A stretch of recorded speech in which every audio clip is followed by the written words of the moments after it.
up, and the battery's all bulged out and gonna explode. And I'm like, I guess I'll take this down to the Apple store this morning and tell them to fix it. And they fixed it for $190. They fixed it. Even had Apple Care, still cost me $190. Wow. Damn. Running the opening, then we'll get stuff underway, folks. We got some Kirby to look at this morning. Here we go.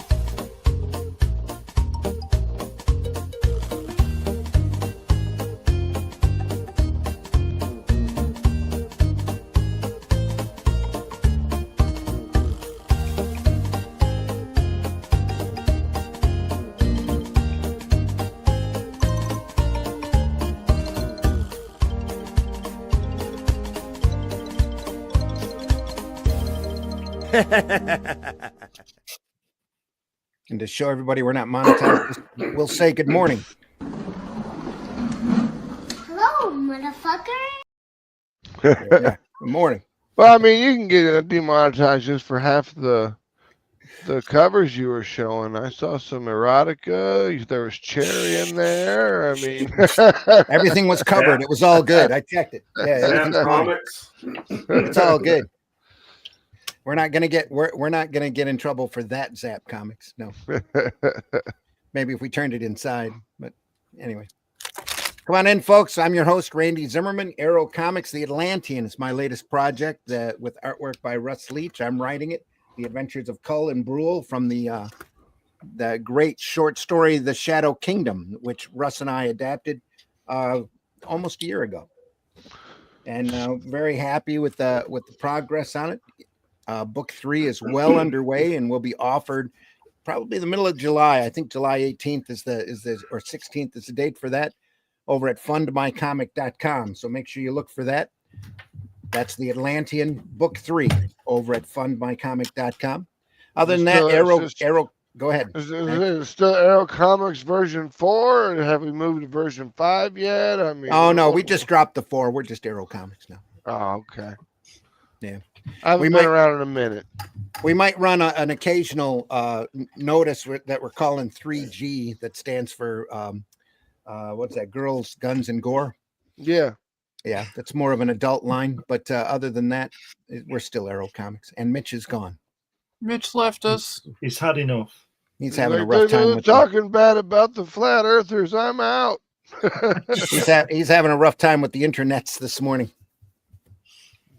And now his doppelganger has returned. Now he has returned. Along with me today is my guest, Glenn Fleming. Glenn, please introduce yourself. Yeah. Hi, everybody. My name's Glenn Fleming. I'm a writer and artist, and I write books. I've got 12 on Amazon so far, 12 published. I've got over 1 million words in print. And relevant to this very show is my book about my trip to see Jack Kirby at his home in California back in 1988 and 1991. You can get this through Amazon or me. There's got lots of pictures in it with me with Jack. Tells the story of his life and all that kind of stuff. His work in comics, so check that out. I also Jack Kirby worked in comics. Yeah, and he didn't just draw Thundar the Barbarian. That's wow. Right. Yeah. I think he only sketched that rather than drew it. If you understand what I mean. Anyway, Alex Toth, I think, was the main one behind that one. Toth, yeah, he was pretty good too. This is my character Hatch. You can get this annotated book about his life story, again with lots of artwork in it by me, lots of published and unpublished artwork, and you can get that on Amazon. Fund My Comic, and it's coming to Amazon soon. And occasionally, but probably not ever again, I publish Comics Unlimited, which is a 100-page magazine featuring articles and interviews with people. Randy's been in there, Russ has been in there, and it's all about comics, so check it out. There we are. That's on Amazon. Yeah. Also joining us this morning, the Alley Cat. Allison, please introduce yourself. Hey everyone, I'm Allison, the Alley Cat Comics. I do comics, I live stream, I hang out with these crazy people. Yeah. Yep. Oh, we were fine gentlemen last week, now we're people. You said it. You said it. You're right. I did say that. I said it. You I'm can sick. change your opinion. You can change your opinion. It's fine. Yeah, she The will. cops are doing their job as long as they don't be mean to people who are actually being innocent. Then I'm all gravy, baby. Being a woman, she will change her mind. Yep. I see how it is. Yep. Time to be all I great. also do live streaming my own stuff over my YouTube and on my Twitch. I'll be inking this up later, either today or possibly tomorrow. Sweet. So you can come by and check that out. And yeah, that's pretty good. Yeah, Awesome. I'm tired. So It's like 9-10 a.m. So we're all tired. So at least on this side of the world. I'm always tired. Glenn's had a chance to have his morning tea. So whichever side of the world I'm on, I'm tired. No matter where. Yes. Yep. Also joining us this morning, Mitch Rogers. Introduce yourself, please. Hello. I am Mitch Rogers. I am the creator of the Boger horror comic book series. And my camera is way off. Yeah, I'm a horror writer, artist, self-publisher from Greenville, South Carolina. Just your picture window. It's got some great lighting in it. Oh yeah. So you know. All right. And in the special guest chair today, we have Mr. Max DeVille. Yeah, which I took. See here, look, watch this. There, now you don't have to see all the reflections of my mirrors. No, you can show your face for a second. Well, I don't have cool things like my book in my hand to just show around to people or anything cool I'm doing, but I did start Atrocity Press. We do 90 styles comics, bad girl books that are R-rated. So it's the stuff your mom worried about or was worried that you were reading when you were a kid. So pick it up. All the good stuff. All the good Exactly. stuff. And is that a Johnny the Homicidal Maniac shirt you have? It is. Awesome. It That is. is amazing. Good for you. I'm wearing a Maquis shirt myself. Bell for you, Johan Vasquez. Great stuff. Yeah. Long Love before him. Invader Zim. Yep, Yep. absolutely. I couldn't believe that they gave him Invader Zim after Johnny the Homicidal Maniac. Yeah. I think he Well, took from it what to I- them, actually. Yeah, he took I mean- them. It was his Yeah, time. but I mean, like, allowed him to do it. I mean, after reading Happy Noodle Boy, and you were going to give that to children? I don't think, You I said don't they think read they it. knew about it though. I think at a cell he showed them Squee or something, which is comparatively toned Yeah, it's down much more toned down. Just as Yeah, well, look crazy. at John K. Nickelodeon gave John K. Ren and Stimpy, or let him do Ren and Stimpy. Yeah, they didn't give it to him, that's Yeah. for sure. Yeah. And then there was who was the other guy that I really dug? He was kind of like Jonan Vasquez. He did Lenore, the cute little dead girl. Roman Dirge. Roman Dirge, Oh, that's yeah. who it was. Yeah. Yeah, he just finished a new Lenore miniseries. It's pretty cool. Oh, did he? Yeah, she goes through time. Cool. Cool. That'd be pretty awesome. I mean, I like the animations that they made of it and put it on Oh, YouTube yeah. like 20 years ago, but Yeah. you know, because those were almost exactly taken directly from the comics. Yeah, they were. Yeah. On my thumbnail, I said we were going to look through Jack Kirby Collector number 32, and I put the cover in the thumbnail of number 34 because it was bright and colorful. But I've got them both, so we'll start with 32 and run from there. Captain See how- America looks cooler, anyways. It does. He's a more recognizable character too. Yep. And Slightly. much brighter image. Start with 32, though. Jack Kirby Collector by Tomorrow's publication. Folks, if you haven't seen the publications by Tomorrow's, I can't recommend them to you enough. Very well researched articles, great pictures, fantastic stuff, and they have an entire line dedicated to the king himself, Jack Kirby. With the Jack Kirby Collector. They've been coming out in tabloid here for a little while, and then in incredibly large collections as well, which are just excellent to own. If you love Kirby, you're going to love that. And that's probably at tomorrows.com. I would think their website would be, but they have their entire catalog that's in print available over there for sale. All sorts of different things, including great works by Jack Kirby. And the Kirby collector is amazing because they try to run as many pencils as they can. Yeah, that's what's good a lot about of fun. Yeah, a lot of fun. And they cover every aspect of Jack's career as well. So you'll see articles here for just about every era of his work. Here's an article talking about Spirit World one-shot magazine he did. I think DC was behind that, weren't they? No, I could be wrong. Might have been independent. It's probably independent. You see it reprinted every once in a great while. I think it's been reprinted a couple of times. That's one of the reprint covers, if I'm not mistaken. Our zines didn't look that cool when we made them in high school. Yeah. Well, this was a black and white magazine back when the black and white era was just starting. The magazine. Oh, I thought you said it was a zine, like he was just doing it himself type thing. Oh, no. He did this, and then what is it? Tales of the Mob, I think it was called. Oh, yeah. A gangster book at the same time, just to test the market and see what would go. They were only one shots. Nice format, though. Lots of crazy stuff.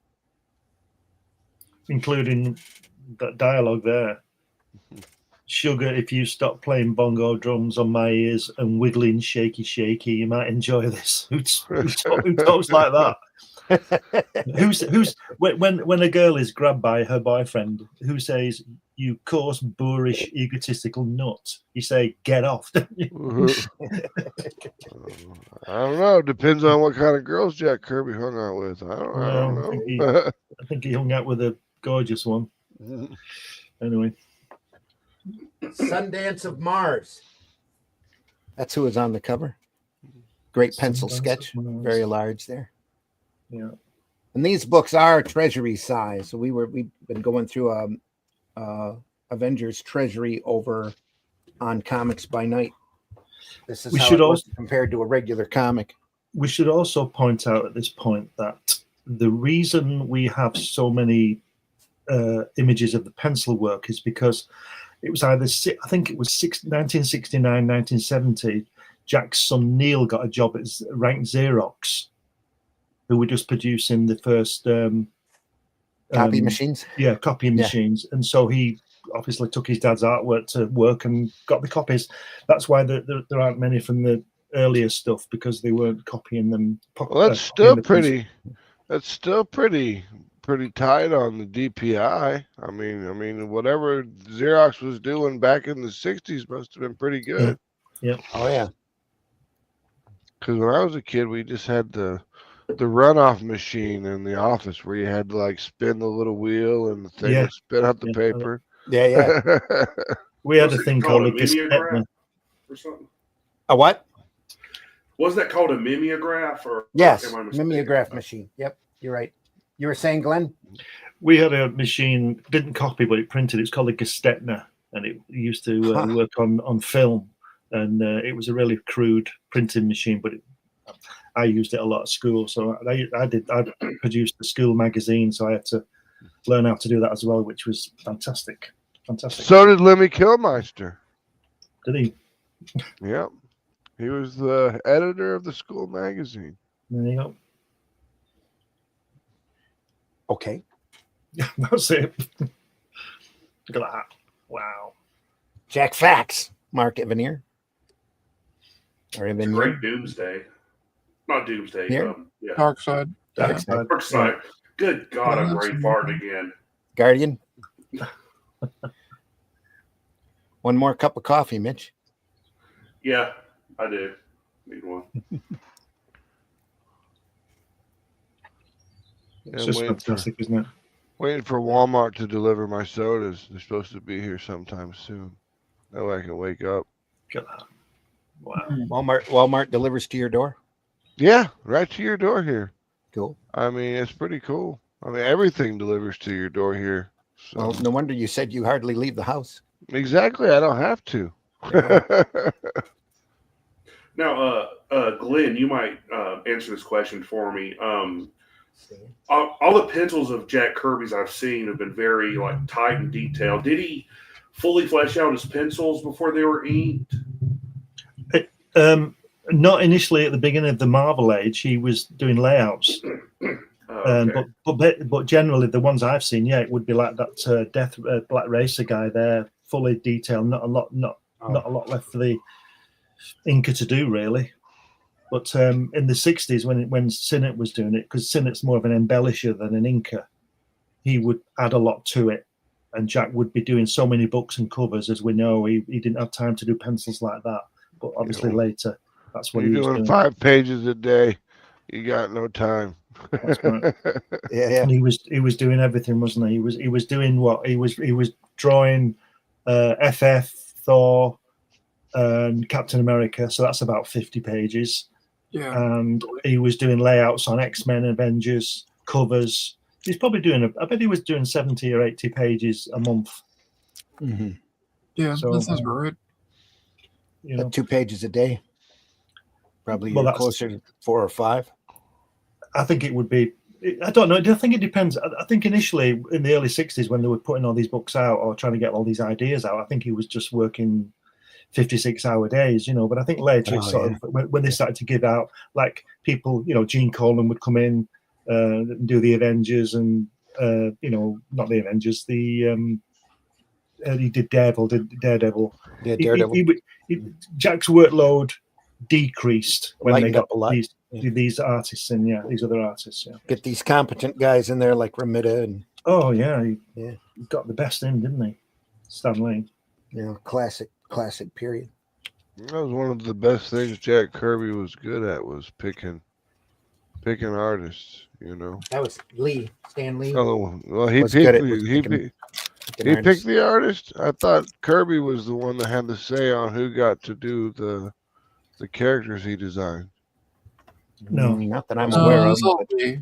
He did get artist work. He got Sid Shaw's work. Sid Shaw's had been in the same unit as Kirby in the war, although they didn't know that until the end. They were scattered everywhere.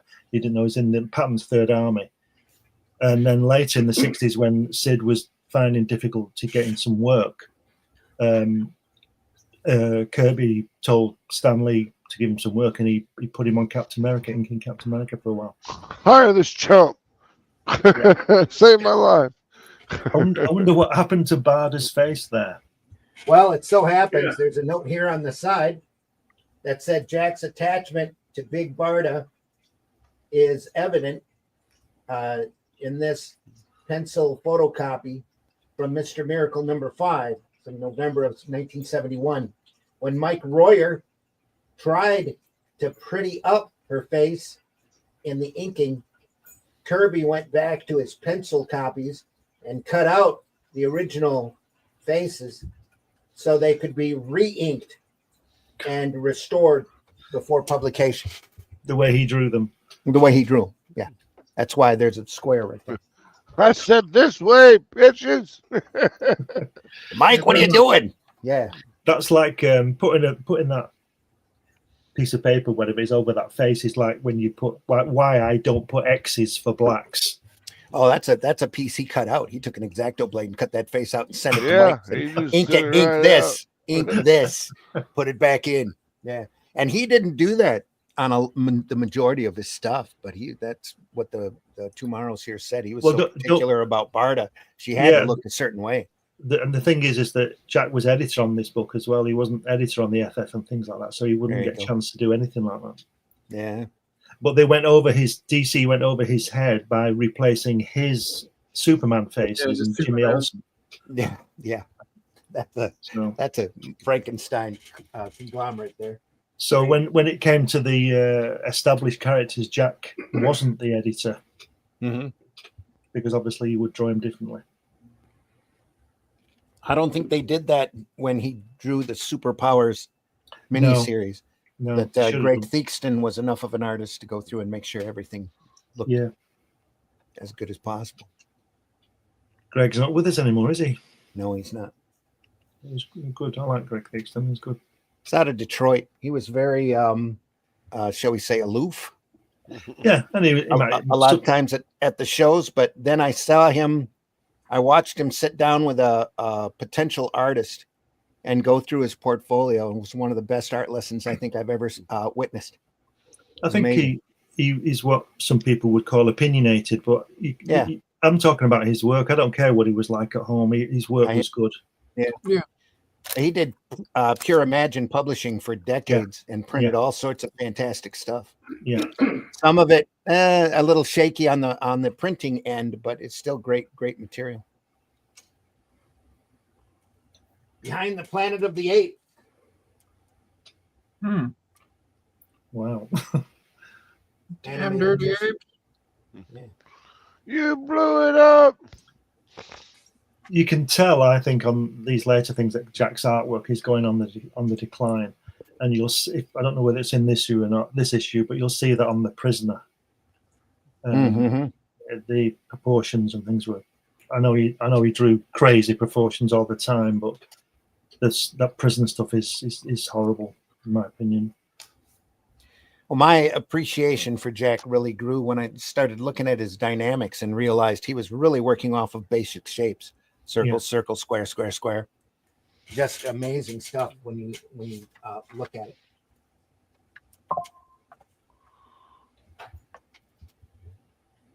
Devil Dinosaur there. Look. Yeah. that was created for a cartoon show, wasn't it? That never evolved. Never came anywhere. Yeah. And then decades later, they took it, abused it, and turned it into Moon Girl and Devil Dinosaur. Yeah, Moon Girl and Devil Dinosaur. Just leave it alone. I still think it's well. I won't stop there. Up to you. Classic Avengers cover here. Trying to make a guy dressed as a rooster look menacing. hey, on a comic book, it looks silly. In real life, it's scary as hell. Yeah, I was gonna say that'd be terrifying in real life with somebody dressed like a rooster coming after you. That'd be just kind of. You first be like, "What in the hell is that?" Oh no! As the old joke goes, why was that Why was that character created in the first place? The cause. Foghorn Leghorn would have been scary as hell. You know how big that chicken was? Really? Yeah, dude was huge. He was bigger than people half the time in the comics or in the art. I say. You'll look at Animaniacs had Boo the chicken that thought he was a person. That's a giant. Oh, I remember that. I miss seeing those old Animaniacs. Marvy. Good morning. Lots of people today. Nice, Marvy in the house. Good to see you here, Marvy. Bot Rix has correctly joined the channel. Thank you, Bot Oh, Rix. that's my thing. I've actually got Oh, is that actually you? Yeah, it helps me mod. It's I actually got Jessica Rabbit as a nurse tattooed on my arm, and it says "Hello, Nurse" underneath it. There we go. Hello, everyone. We meet again. Rising Phoenix Railroad in the house. Thanks for being here. Marvy says, I found today one of the first comics my father gave me, maybe. Daredevil 127 from 1975. I'll have it during the week. It might have been that one or Amazing Spider-Man 162. I have to find it too. Go ahead. I sold all my expensive comics last Christmas. I sold them all, and I bought Fantastic Four #5. That was graded at a 7.8 for my dad for Christmas, because Dr. Doom's always been his favorite character. I'm like, here, this might be worth a little bit extra money when that movie comes out. There you go. Yeah. PBR says, I don't feel tardy. That's probably good for tardy, though. No shrooms in this work. Yeah. Oh, this guy's dressed as roosters. Here we are. Go ahead. Sorry. Oh, no shrooms. No shrooms. Here's a Superman. Pencils and Hey, we just started. There could be some later on. That's true. Inks here by the great Terry Austin. You see, I'm a big Kirby fan, as you all know, but I can see why DC changed the face. Mm-hmm. Well, especially at that time, because the Kurt Swan era was raging at that point. They were selling real well. They wanted him to keep that same look.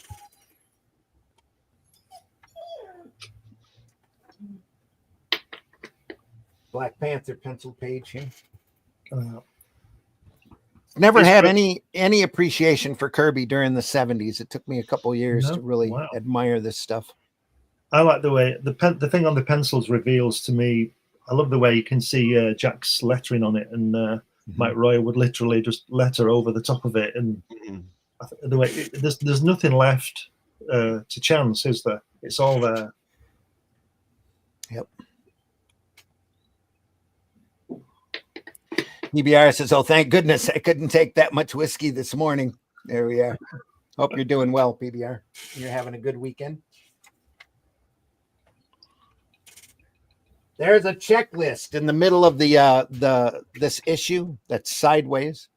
Not a lot of art, very small, but a whole another update on the checklist that they run of his stuff. Kirby sets new records. Does 15 pages in one day. Yeah. I thought it was 15 pages in like an hour.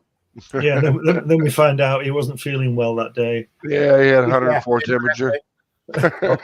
He did 15 pages and then had breakfast. Yeah, pretty much. What was his wife's name? His wife's name? Rosalind. Yeah, it was Rosalind. And be like, Roz, what do you got? I'm only 5 pages in for today. I need a little bit of a boost. Yeah. This is from is that from Spirit World? No, Days of the Mob. Right. That magazine same era. I just don't think it was Spirit World. Wow, look at that fist. Look at how dynamic that is. Look at that guy's eyebrows. That too. On the left-hand side. Yeah. Bottom. Yeah, right there. I thought you meant the top of the right page there, panel 1. That guy's eyebrows almost looks like a clown. Yeah. See, Jack Kirby began to work on the Joker and no one even knew. There you go. Oh,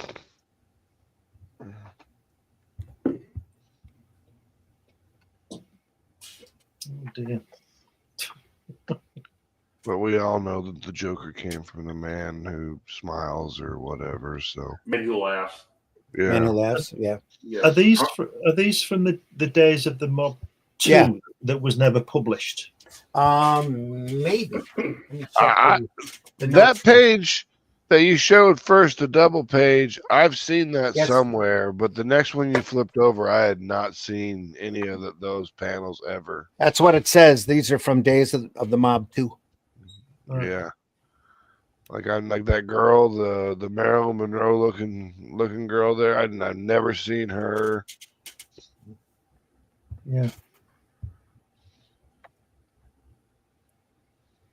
Oh, hey, also joining us this morning. Jens, how are you? Jens. How are you doing, Jens? Just dropping by. Good to see you. We're looking at some Jack Kirby. If my camera will stop jerking around with his little wiggly focusing. Yeah. It's kind of funny looking though. Well, that's just me. Anyway. Okay. Sorry for being late. What are we looking at, you say? You are fine. This is the Jack Kirby collector from Tomorrow's. It's a collection of Jack Kirby's work. Most of it in pencils. Oh, we're gonna have that problem, aren't we? This is what 32, not 34, like Randy decided to lie to everybody and show. No, no, this is 32. Yeah, so I said this is 32. Unlike the 34 that you showed everybody. Yeah, I use that cover, which is 34. Yeah. Anyway, This is in the days of the mob #2 that was never seen. Here's a little prisoner stuff you were talking Here we about go. earlier. This is exactly what I was saying about the prisoner. Look at those arms and that body. Yeah, They're wrong, look at aren't they? Those elbows. That's not good. Yeah, should have come up to about there. Yeah. Right about bottom How of his rib old cage, right? was he when he was doing this stuff here, though? He'd be about 70, 69, 70, something like that. Yeah. Still pretty good for a 70-year-old. It's still pretty good anyway. I'm just saying. Oh yeah, Oh, yeah. The proportions aren't right, are they? Yeah, but I mean, if you're gonna pick at it, you mean this is the Jack Kirby stuff to pick at.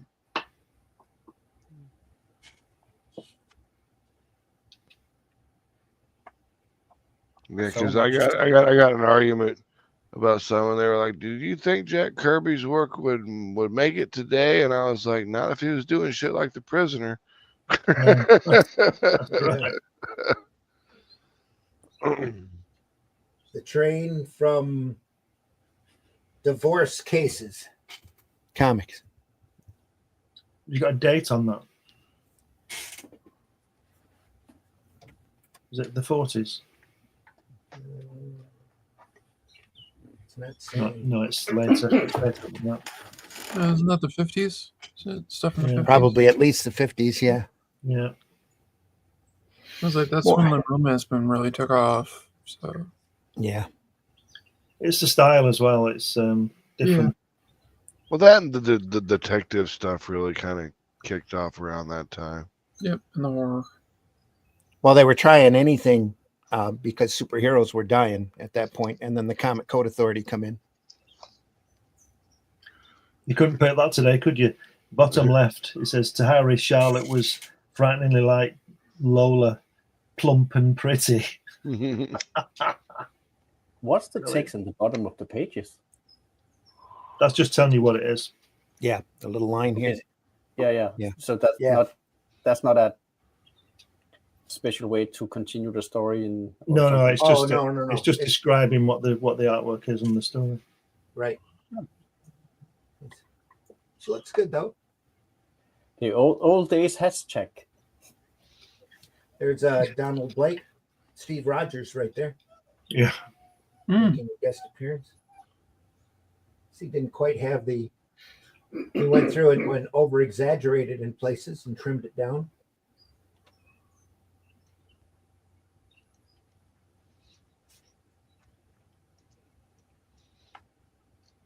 This is from the Black Hole comic strip. It's a Sunday page. Yeah. I know that from that robot. Yeah. Yep. Oh, yeah. Yeah, Vincent. What was he called, that robot? A Vincent. mess. That's what he was called. What? Vincent. But I believe the black hole universe and the story settings have potential, but I don't think the movie did it justice. No. That movie is the reason why I got into physics. Oh, there you go. Whoa. And I was a little girl, and I saw the black hole, and I found them absolutely fascinating. My mother kept telling me that they weren't real, which got me to dig further. And that's what led me down on my me studying physics and going to school for that. Haven't they found a couple of them since then? Haven't they? It's putting it mildly. Okay. Yeah, they have pictures of them now. Oh yeah, cool. Yeah. Yeah, they got Sagittarius Sagittarius X1 and no, Sagittarius A and Cygnus X1. Which Cygnus X1 is the first black hole, and the reason why the spaceship in the black hole, the big spaceship, was called the Cygnus. Oh, gotcha. Sweet. And Sagittarius A is at the center of our galaxy. There it is, inked. Nice. Yeah, that ship in the top left corner, that's the Cygnus. 79. Yeah. It's 79 here. Let's see if there's a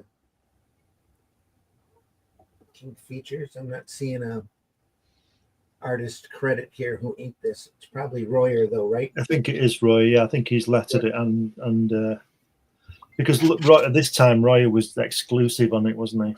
Royer or Thurbo.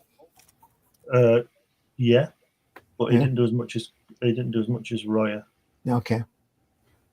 Yeah, look at nice feathering work here on that, on Vincent.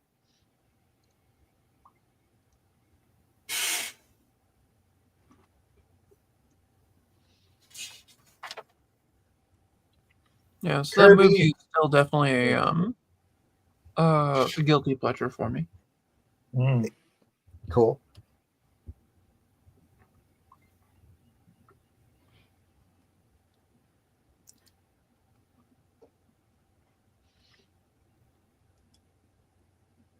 Almost looks like Bruce Tim here.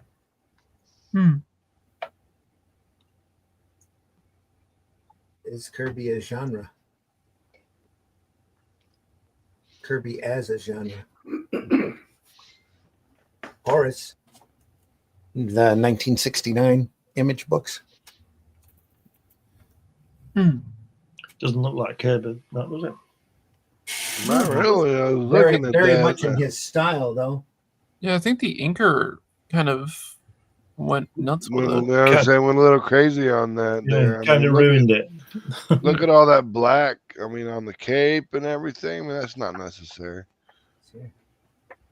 Well, from my perspective, I think it's cool.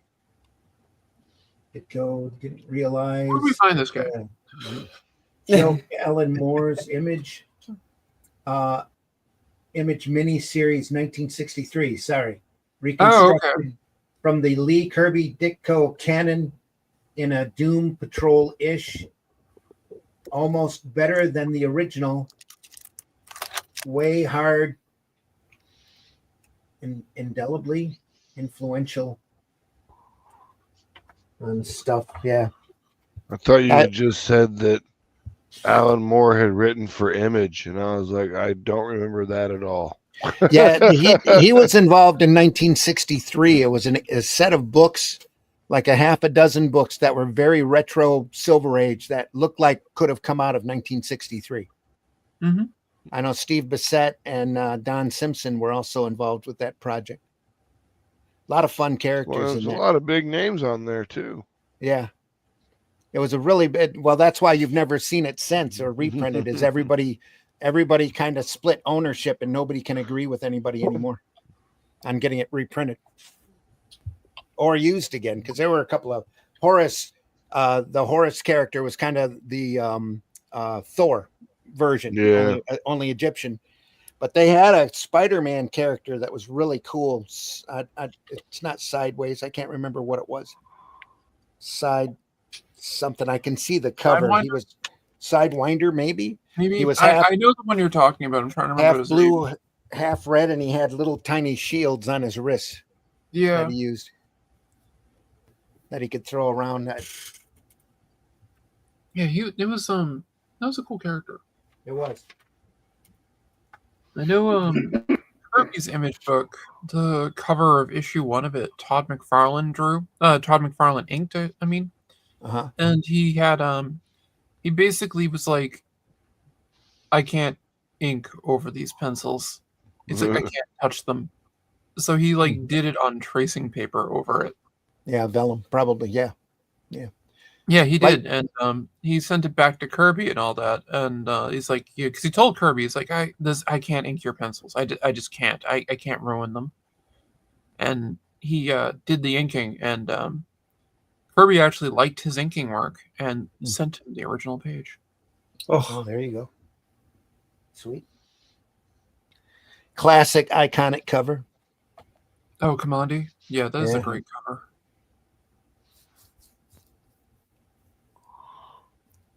I think everybody's probably seen that if you've been to a comic book store. Love that cover. It always reminded me of the end of Planet of the Apes. That's exactly what it was meant to do. Yeah, I know. Planet of the Apes was raging back during that time, so he basically turned Planet of the Apes into a funny animal comic. Mm-hmm. Yeah. You know, Rod Serling worked on that movie. Yeah. The first one. Yeah, you wouldn't have had that ending with Statue of Liberty if it wasn't for Serling. Mm-hmm. Oh, that was in the really? book. It wasn't original scripted? It was in the book. No. Well, the book was actually had a slightly was it? different ending. That Yeah. the newer version that Tim Burton did was a bit more accurate to To the book, yeah. Yeah. I mean the original version with what's his face? Charlton Moses. Heston. Yeah, Charlton Heston. That was way off from Yeah. the novel. Inspired by, in air quotes. Yeah. Yeah. But it was still a great movie, you know. That's what I was going to say. So I just saw the newest one, I believe it is, The Kingdoms of the Apes, or what it's called. Mm-hmm. That's a very, very good twist and very good reference to the original story, and it really expand that storyline on a different level. It's very recommendable. You haven't seen it? No. The last one I've seen was the one with Gary Oldman in it. And that one was pretty good. Where Gary Oldman was Well, like I the can leader of the recommend, resistance or whatever. I can't remember which one that was. It was the I think the second one of the reboot series. See, there was Rise, the Planet of the Apes. What was the first one? I can't remember the name of it, but yeah, I remember. Excuse me, Sir Gary Oldman. Oh yeah. Now, yeah. He's just knighted. He just got knighted. Does that mean he can bring around a sword now and cut people in half? I always wondered that. Yeah, does that give you the right to like walk around Britain with a sword now? Probably. So you get in trouble with a knife. So I mean, if you can't carry a knife, who can carry a long sword? You know. Yeah, walks around with a claymore. If anyone would have did that, it would have been Sir Christopher Lee. You know, True. I mean, he would have rocked the I mean, Well, he would have brought a fencing blade. Metal blade. He was in a metal band. I mean, that guy. Yeah, at one time he was the actor that had the most film credits. I don't know if he still does it.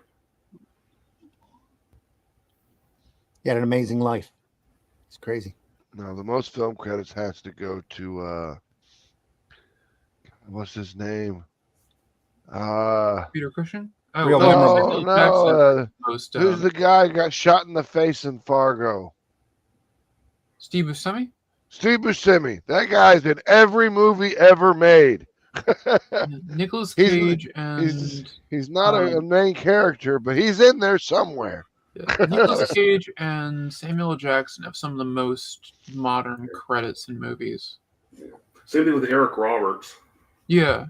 Nicolas Cage was doing it mainly because he needed to buy his comic book collection back after his divorce. Yeah, he had to make some money and pay some taxes. Yeah, he had that problem too. It's like, why are you making these crap movies? Well, I got to pay my taxes.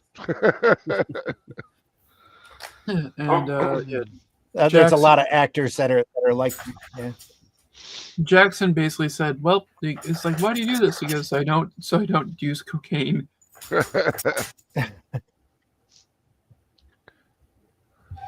Get high on set. Yeah, I guess he had some serious drug issues for a while. It was like working makes it so he doesn't, use it. So whatever works for you. Yeah. Workaholic, cokeaholic, whatever. Yeah.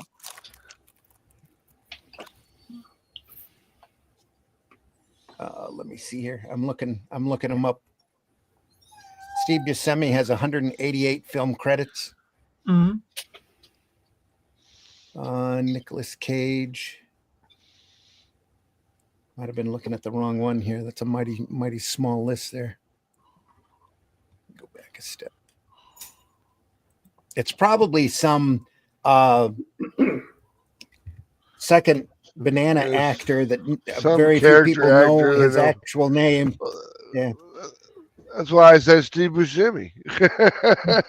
Steve Buscemi's great.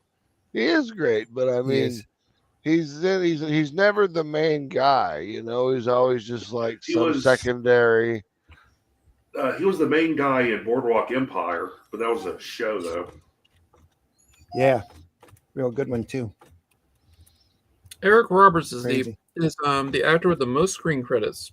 Ah. Over 700 appearances in TV shows. 700. That's a lot. That's more in radio, man. Yeah. Eric Roberts has 700 and counting. Yeah. Crazy. He must get some wild checks every month at the beginning of the month, man. Yeah. Hey, All depending upon his representation. Sure, they're only 27 cents, but I get like 2,000 of them, so it's fine. And there's an Indian actor named Brahmanadam who holds the Guinness Book of World Records for most screen credits for a living actor, and he has something like 1,170 titles to his name. Who was it? It's an Indian actor named okay. Brahmanadam. That Bollywood stuff, they just pump that stuff out. Another actor who has a crazy amount of critics, Frank Welker. He's actually listed as might have more than Eric Roberts. Frank Welker? Frank Welker. He was the voice of Megatron in the Transformers and just about any cartoon from like the 70s, 80s, 90s. It was him. Yeah, he was the guy. Yeah, G.I. Joe, I think he was in that. He was in all the Hasbro stuff he was in. Yep. He was the voice of all that Dr. Deke, Claw all that Deke stuff. He was in that. Crazy. So I mean, when your voice is that awesome, you know they better hire you. Oh yeah. Yeah, if he wasn't like in the main cast, he usually like did guest appearance on any show. Yeah, and he usually did multiple voices too. Yeah. Him and Peter Optimus Prime Cullen. The black square down in the lower right corner of your screen is for chats, and that's how many we've had lately. Feel free to speak up in there. Say the words, people. Use the words. Yeah, Marv was PBR Street Gang was the last one with his thank goodness I couldn't face that much whiskey this morning. Yeah. Say the weird thing. That's right. Say the weird thing. Mighty Marvel Western Gunfighter. You know, I never really ever got into I loved Western movies, especially spaghetti westerns. Like I loved Italian Western, right? Right. But I could never really get into Western comic books. It just never really. I mean, I don't know if it was like just the way I just read it in my head, and the dialogue didn't have the bite that it had in like Fistful of Dollars or whatever. You know, I mean, like when Clint Eastwood's walking down the street and he's like, "Hey, get 4 coffins ready," and then he comes back, he's like, "My bad, I meant 5." You know, I mean, you can't get much better than that. Yeah. Well, not even Lucky Luke. Not even Lucky Luke. Nope. No. Do you ever read the old Jonah Hexes from Michael Fleischer? No, because that was more kind of what do they call that? Well, it's horror. Well, yeah, but it's horror, but it's kind of got that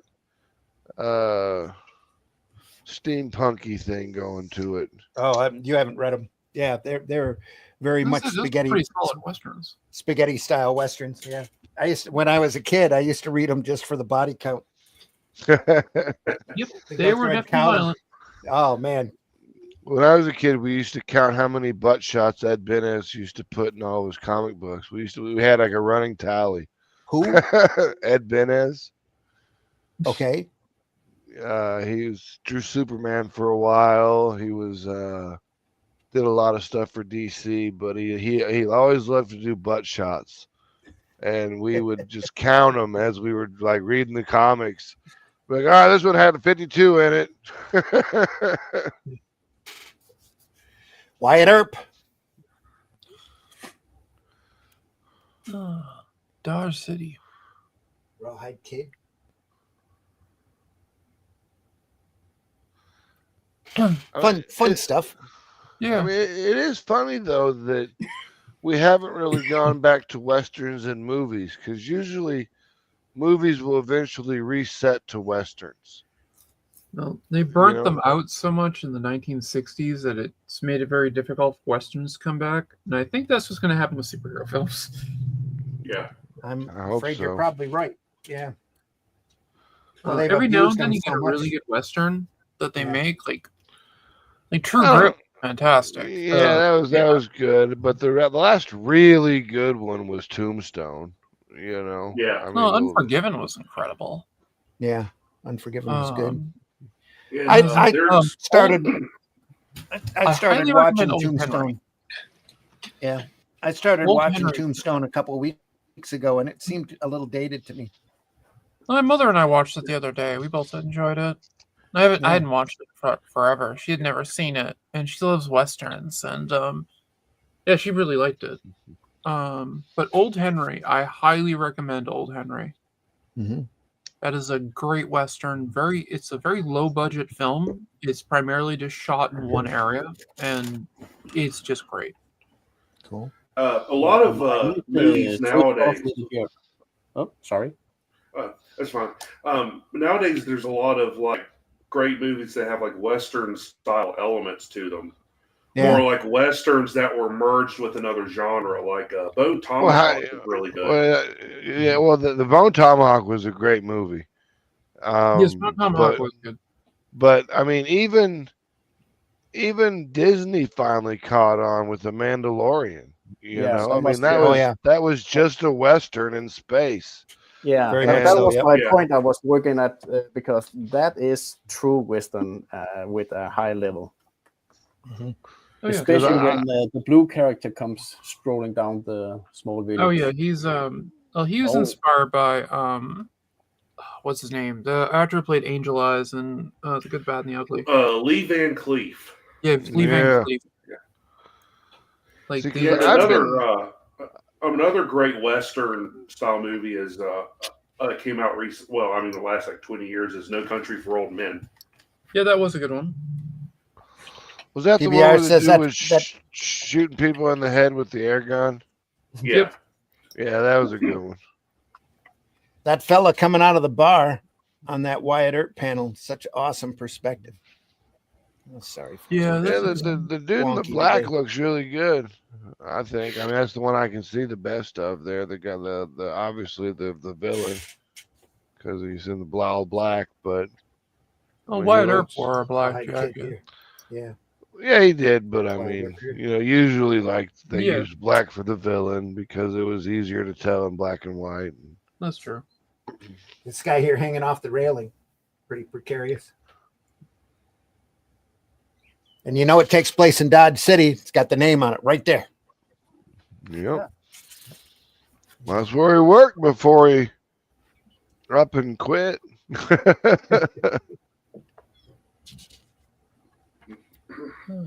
Wyatt Earp was a very interesting person.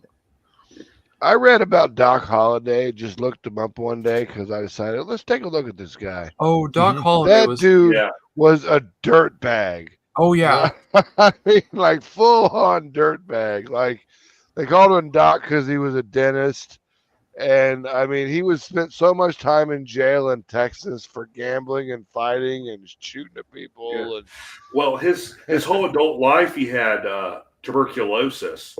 So just imagine all that stuff he did, all those fights, all that gambling. The multiple shootouts he was involved in. He did it. You're basically coughing up blood the whole time. Yep.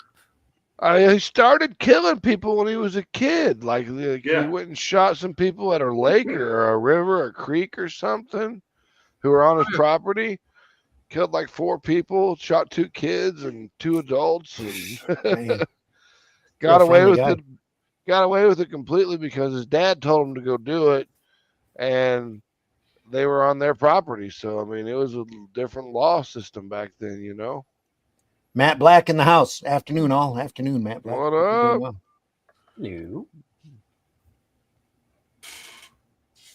That one guy there on the right almost has kind of a Punisher look to him. Maybe Executioner. This guy? Yeah, with the splotches. Yeah, I can Yep. kind of see what you're saying. Is that raw? That's Rawhide Kid, Two Gun Kid.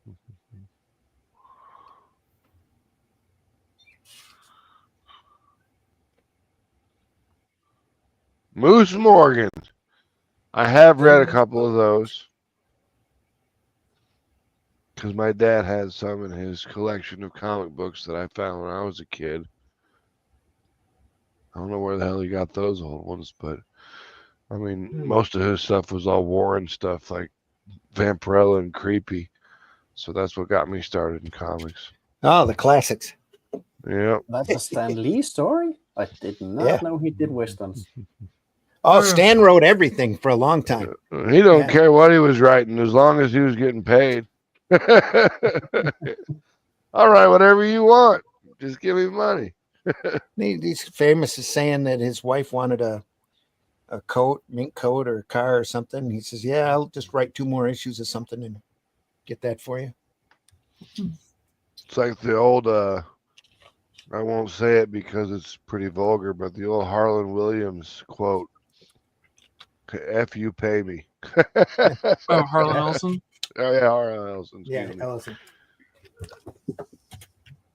Harlan Williams is the comedian that was in Half Baked. That was the school teacher that got arrested. There's an index of all of the stories that Kirby has done, Western stories. Just the I was gonna say that all the westerns that he's done. Yeah. God, that guy's fucking just a machine. Yes. It's like a plotter. You know, I mean, those old plotter devices they used to use to draw stuff off like mechanical drawings and stuff like that. I mean, that dude must have just been able to bust out work like just I've never seen before in my life, because I get artists that cry about giving me a page every 3 days, and I'm like, Jack Kirby, you would give me 3 pages in a day, and they'd look good. A little bit of rat fink here in the corner. Crazy stuff. The original Teen Agent.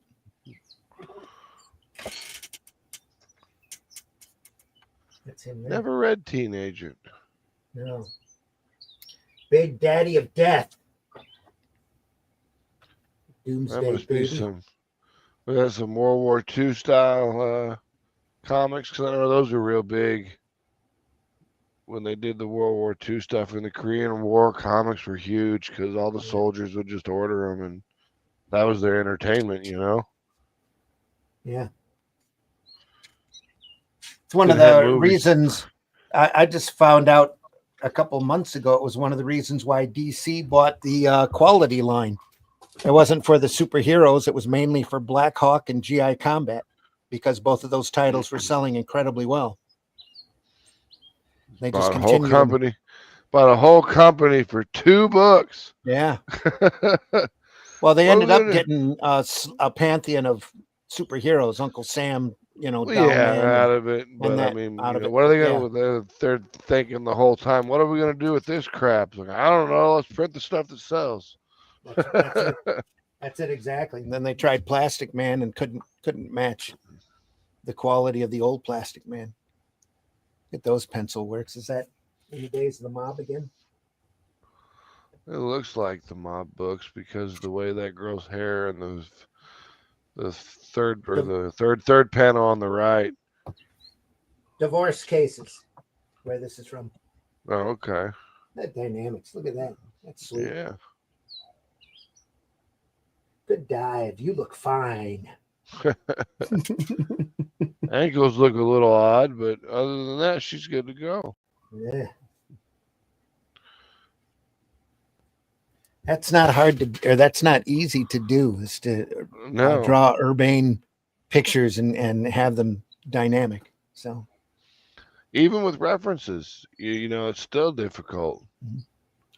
Special appearance here, Reed Richards and Sue. Yeah.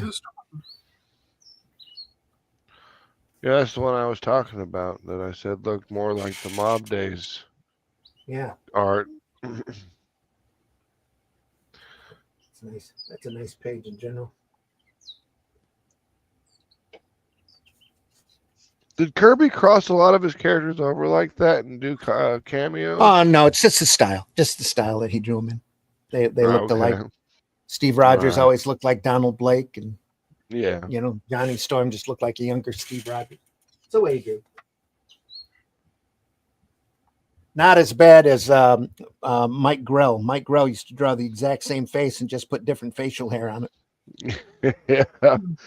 I was reading a thing from Steve Bissett, and he was like, yeah, one day I went to the mailbox and opened it up, and there was a check from Marvel for like $30,000, and I was like, what the hell is this all about? Yeah, really, out of the blue. Yeah, I remember that story. Yeah, he called him up and had to track it down. Yeah, he's like, Alan Moore said he doesn't want anything to do with Constantine anymore, and he goes, man, drawing Sting in a trench coat really paid off. Yeah. Yep. The Horde is coming and it can't be stopped.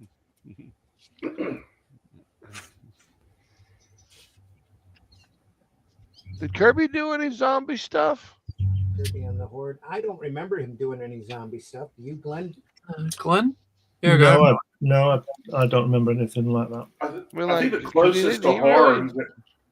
I was saying, because he didn't really do a whole lot of horror that I can remember. Black Magic, he started that title with Simon. I think, yeah, he also did The Demon, but that's... Yeah. He also did that Dracula guy in Jimmy Olsen, didn't he? Oh, that's true, too. Was it in Jimmy Olsen? I think so. Jimmy Olsen had a Dracula story. Because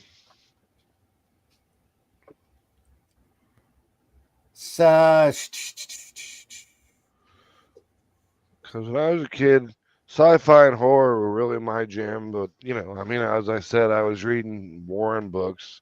Yeah. So what do you expect? Exactly what they did.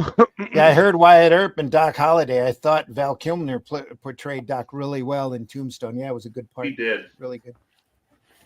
Didn't Plastic Man start in Playboy, or the artist do work for Playboy? That was Jack Cole is who you're thinking of, PBR. And yeah, when Playboy first started, he was one of the first artists that Hugh Hefner got a hold of to do cartoons for him.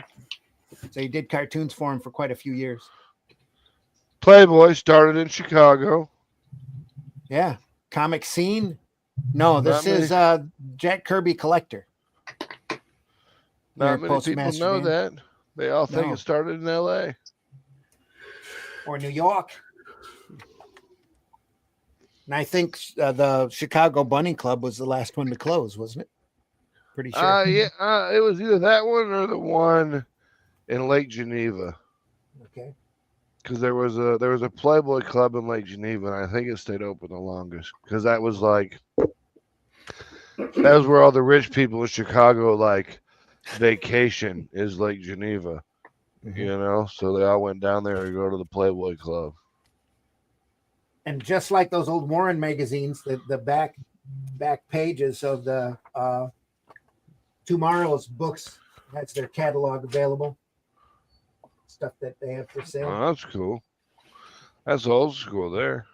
Some old-fashioned letters pages. I didn't like when you did this, and I love when they were, because I loved half these letters pages because they weren't really getting letters. It was the editor writing letters to himself. I didn't like when this happened. They go, shut up! I don't care what you think.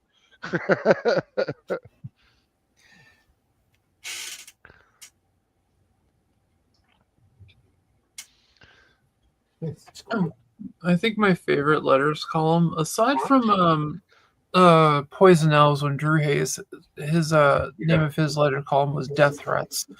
But it was the Lobo's Back, issue 1 or 2 had somebody did this long critique of how the violence was so over the top of the first Lobo miniseries and so made it good.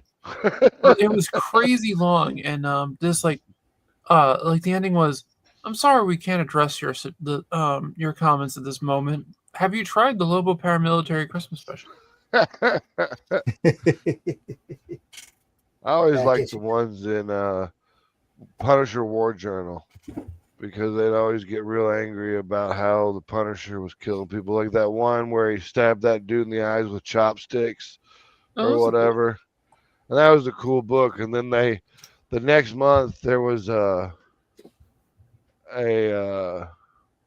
letter that said it was inappropriate and he shouldn't have done it and blah blah blah. And I was like, what else you gonna stab someone with if you're sitting in the Chinese restaurant?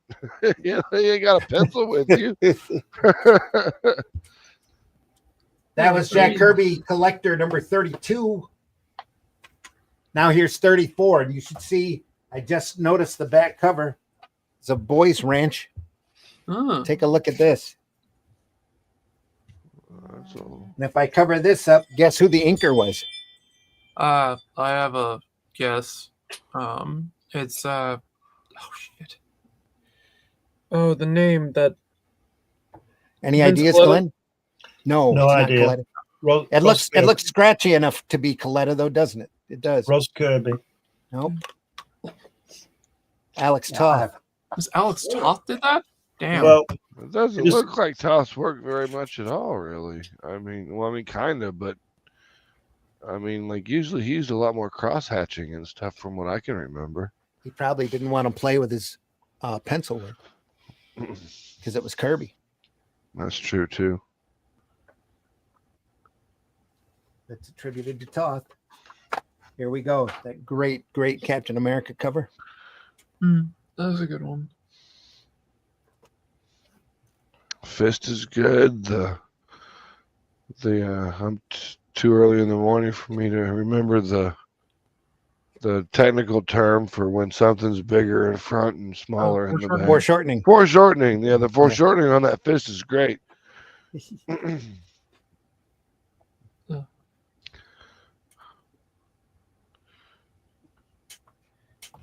Boy Commandos. Yeah, more war stuff. Great pencils there. Surprised they didn't jump more on the G.I. Joe style stuff in the 60s, you know? Kirby? Yeah. I don't know. Because, I mean, that was huge. He was doing Losers in the 60s, right? No, Losers in 60s, early 70s? Yeah. It's 75. Oh, okay.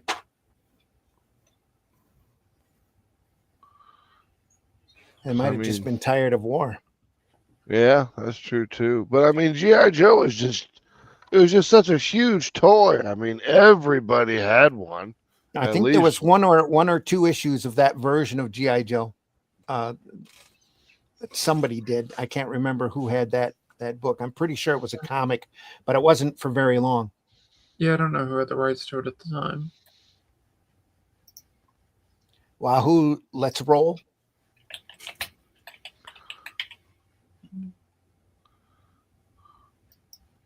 It's Fighting American. Captain America. Fighting American? Yeah, it's Fighting American. Yeah. Baby Crockett here.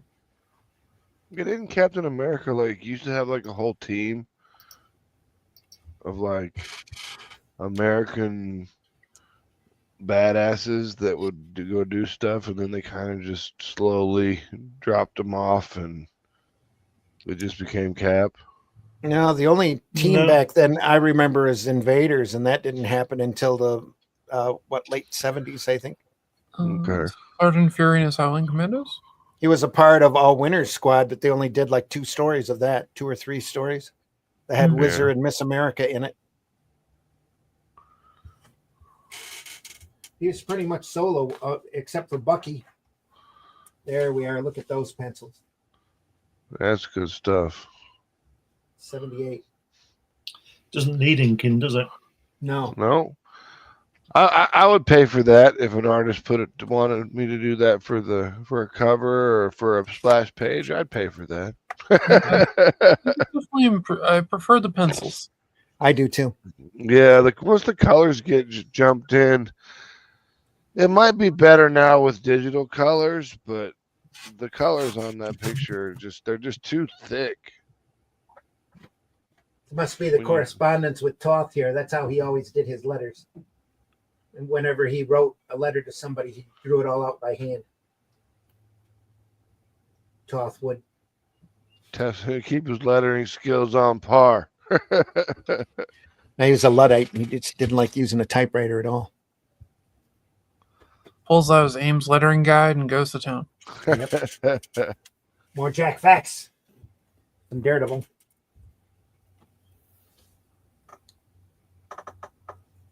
Talking about here. Created the first Daredevil costume. That wouldn't surprise me. Have you read into the new Daredevil? No, I haven't. It's actually pretty good. That's cool. I haven't. It was the first time I've actually been excited about a Marvel book in probably 30 years. Wow. That says a lot right there. Yeah. I'm currently going through Genius Illustrated and Genius Illuminated. It seemed to me that Alex truly loved to draw planes. Yeah, he loved that era. It's Bravo for Adventure. If you haven't seen that, that's just amazing work. Captain America, the only superhero to have served his country. I think had Superman served, the war would have been over in a day. Oh, there was a comic strip that they actually did about that. That Seigel and Schuster did that basically was when Hitler was still allied with Stalin, and Superman just basically flew over and grabbed both of them and then flew back. You guys are not doing this.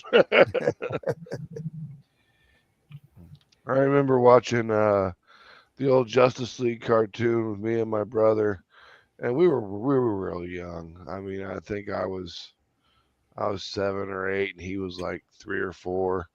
And there was like Superman versus the Mole Men or something, and the Mole Men had some big cannon they were going to fire from underneath the ground that was going to cause a big earthquake and destroy a bunch of stuff.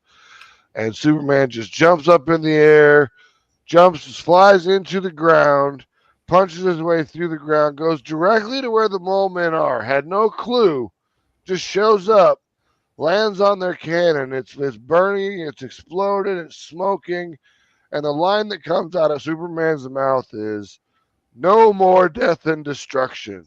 The Fleischer series. Yeah, I think it was a Fleischer series. It might have been. Yep. Yeah, those are great. Remember the first thing he really did as Superman was bust into some senator's office and hang him upside down out the window and tell him that he was going to start doing the will of the people. Yeah, Superman was I mean, his earliest villains were like slumlords and things. Yeah, they weren't like superheroes. They were just kind of like, "Oh, you're an asshole? Well, Superman's going to come beat you down." It's long before the supervillain, sprung up. And they took the red-haired mad scientist that was in one issue and had him lose all of his hair because Dr. Savannah over on Captain Marvel was getting so much attention. Yeah. So supervillains didn't really kick off until,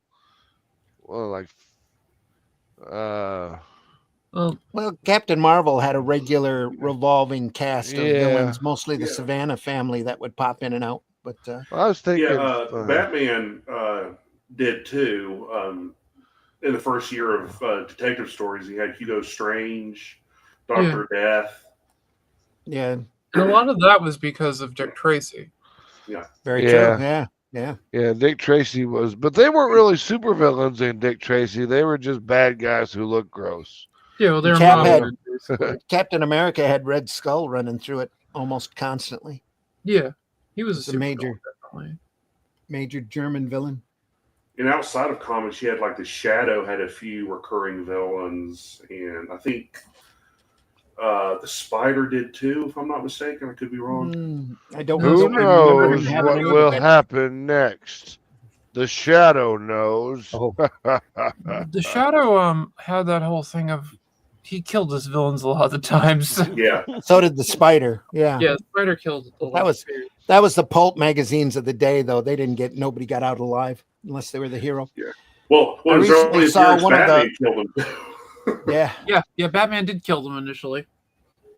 He had guns until issue 2. So Yep. shot a giant down with his biplane. I read Batman Year 1 or something like that, or Batman Year 2, one of some trade paperback, and Batman he was gonna kill Joe Chill with a gun because Joe Chill had killed his parents with a gun, and of course he decided not to do it. At the end, they decided not to use guns or whatever, but it was pretty cool seeing Batman holding the 38 in the rain, right there in the alleyway where his parents got killed, pointing it at Joe Chill. Yeah, it was a good panel. I recently saw one of the parallel drawing tool used to do lettering. Looks so difficult to master. PBR, if you're talking about an Ames lettering guide, it's really real simple. No, I thought you meant the parallel pen. Oh, parallel pen? Okay. Yeah, maybe parallel pen. I know my D-Dubs, Daniel Warren Johnson, he does a lot of work with parallel pens. And he's got some crazy stuff with it. Actually, the piece that I have that he sent me, he did a lot of parallel pen work with it. Is that like almost like a mechanical tracer? I think a lot of the EC comics were drawn or were penciled, or not penciled, but were lettered in that method. I don't even know what a parallel pen is. Parallel pen is effectively a calligraphy pen. Oh, okay. It's it has a straight edge on it, and it can make like interesting parallel lines like really easily. Well, that's cool. Speaking of Batman, I just recently got, for 1 week ago, Batman Year 1, and there's actually a scene before he dressed up as Batman when he was testing the water. How should he do it? How should he plan his things? How should he become something? Yeah, can you show my screen? Yeah, give me a sec here, Jens. There we are. Okay, so the thing is, he fucked up his stuff, and the police comes and arrest him and stuff, and he stroked one of the drivers, ending up in a car crash, cars burning, and he's leaving the scene because he can't be seen, and the police will die.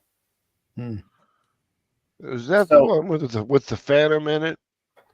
No, there's no villain here. This is only him trying to become the Batman. Yeah, and I just remember there was the one with the Phantom where he learned to be Batman by not doing what the Phantom did because the Phantom was too brutal or whatever, and he was just killing bad guys.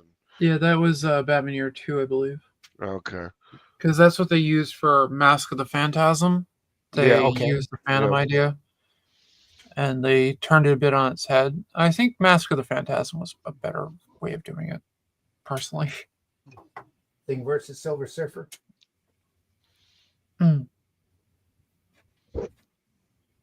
Recently saw a short video by Steve Rude that was talking about Kirby's effect here of the just blinding everything out with the impact of the punches.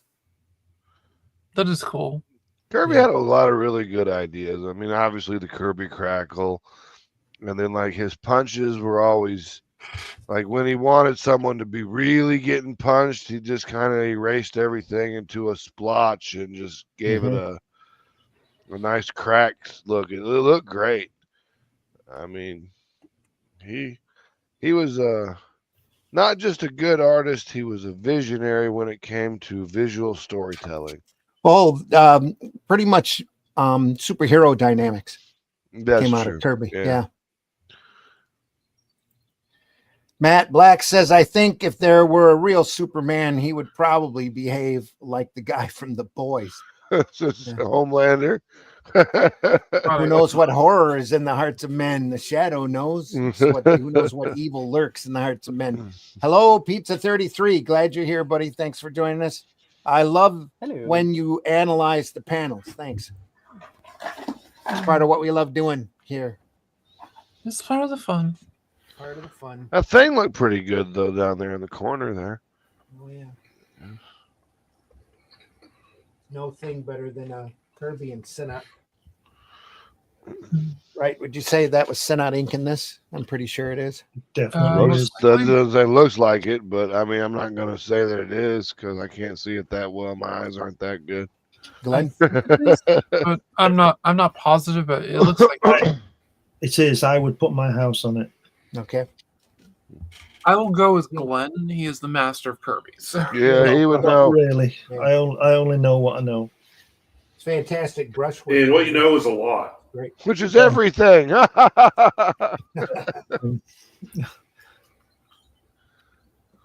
from the same issue here. Doom gets Doom gets the surfboard. Yep. Reed Richards, Scientific American. Something that always used to amuse me when I was a kid reading this wonderful stuff was the way that you'd get somebody like the Silver Surfer or Doctor Doom or Galactus and these people, I'll say people who could literally destroy a planet with the click of the fingers. They always end up in a slugfest with Ben. Yeah. You could just turn him into dust. Galactus, you could just swallow the planet, but let's do a fist fight instead. Yeah. Henry. Just not, yeah. Okay. Yeah. Joe Sinnott. Thanks. Yep. Henry, FF number 55. There you are. Yep. Yep. Is it actually known as Kirby Crackle? Yes, it is. Yep. Kirby Crackle. Matt Black. Yep. Kirby Crackle. Yeah, What it is called. With Galactus, I really wish that in the movies Marvel made him like an event villain, like they did Thanos. You know, like That would have been cool. Like spend a few movies like Galactus is coming, then they're like, who's Galactus and all this other stuff. That would have been cool. They might be doing that. They might be doing it with the new FF movie. Yeah, because he's they're crossing over into our multiverse, and there's thoughts that Galactus will be too. Yeah, because it seems to me, from what I understand, I don't know for sure, but just what I've heard is that Reed Richards kind of contacts Galactus in some way, shape, or form. Galactus starts coming towards the Earth, and they're on a different version of Earth in the Final Fantasy, or I keep calling it Final Fantasy.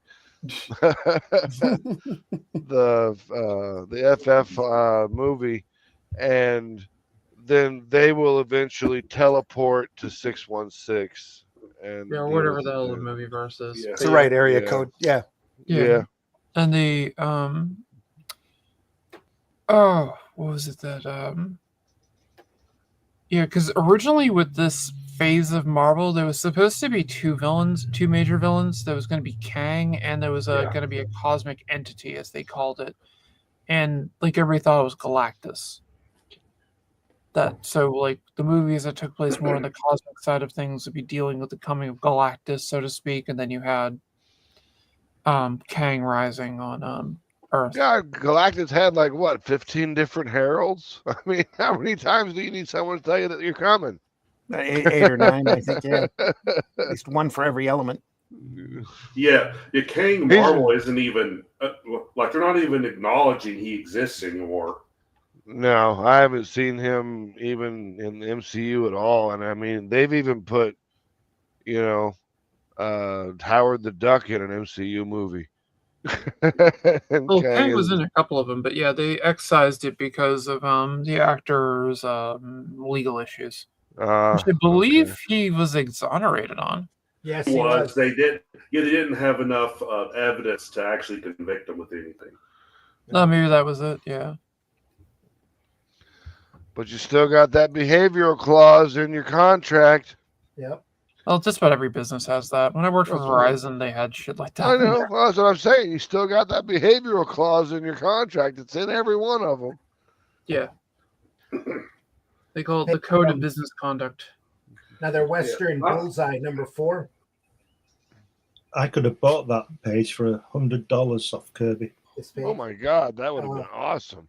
But I didn't. I mean, from talking to artists and stuff, they always told me that like one of the hardest things to draw is a horse. Yeah. Yep. Yeah. Russ will tell you that. Yeah. So, I mean, the fact that he could just crack these horses out in these panels like this is pretty amazing. Yep, I have a crap load of reference material if I ever need to draw horses. And I do fantasy comics. I don't draw a lot of horses. Yeah, I only put horses in a couple pages of Mary Machine Gun because Fernando was like, I hate drawing horses. They're hard. And I'm like, all right, we'll use motorcycles instead. Those are just as bad. And I'm like, well, they're cooler looking. I don't have a problem drawing mechanical things. An Infantino interview in the mix here. Charlie Chan covers splash pages. That's a character you don't see anymore. Well, that's yeah. Even Charlie Chan and the Chan Clan. Remember that? Yeah. That's a movie, or that's a cartoon you won't see anywhere. Nope. There was a movie that came out, I think in the early 80s. I cannot remember the name of it. But it's an Agatha Christie style murder mystery where these people go to a mansion and someone dies. They have to investigate it, and all the characters are based on a famous like pulp detective. Like one of them is based on Charlie Chan, another one's based on Mickey Spillane, and I cannot remember the name of the movie though. Could that be Murder by Death? Could be. Yeah. It might have been Murder by Death. That was a good movie. Manhunter. Oh, it was the 70s. Murder by Death or Manhunter? Murder by Death. Who was the French guy that was the French Agatha Christie or Hercule Poirot? Yeah, Poirot. Yeah. Yes, that guy. I took a detective fiction class in college, and we read like 4 books with him in it, and that dude is awesome. I mean, we read a lot of other stuff. You know, of course, we started out with Edgar Allan Poe and Murder on Rue Morgue and moved along. But, I mean, once we got to the Poirot guy stuff, I was like, well, this is some of the best detective fiction I've read. You know? Christie was very good. Infantino here. I was a bit more of a fan of Mickey Spillane myself, but hey. I like Columbo, but that was a TV show. Actually, the one that I really Columbo was in. I'm sorry to interrupt, but Columbo was in Murder by Death, playing the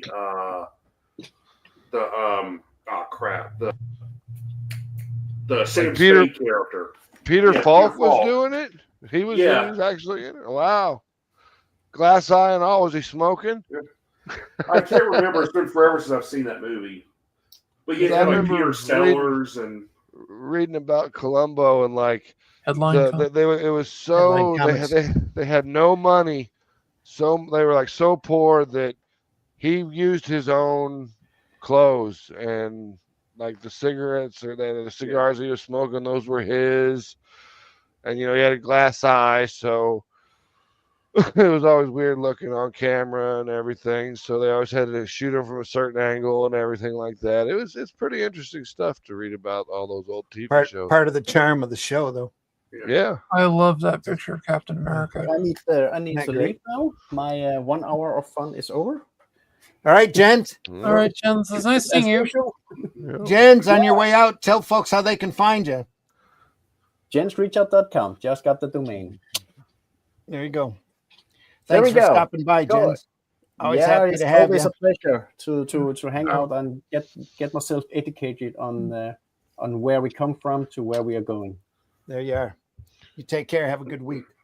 Yeah, you too. Bye. That Captain America there really kind of has a almost Thor look to him, though. Does he? Kind of, yeah. I mean, just the body shape and everything that he's got going on there. That maybe it's just me. But 83, it looks like. The detective stories I used to really love was Max Stout's Nero Wolf. Okay. Those were amazing. I don't think I've ever read any of those. They're very, very good. FF57, Dr. Doom steals the Surfer's powers. Killer idea. Yep. Yep. Didn't Orwell do some of the early Shadow radio drama? I'm not aware of that, I'm but not sure of that. could He be could have. possible. If anybody did it, it was him. He's probably drunk as hell, but he did it anyways. This stuff is what the I old know that- timers always yeah. say was the best from back in the day.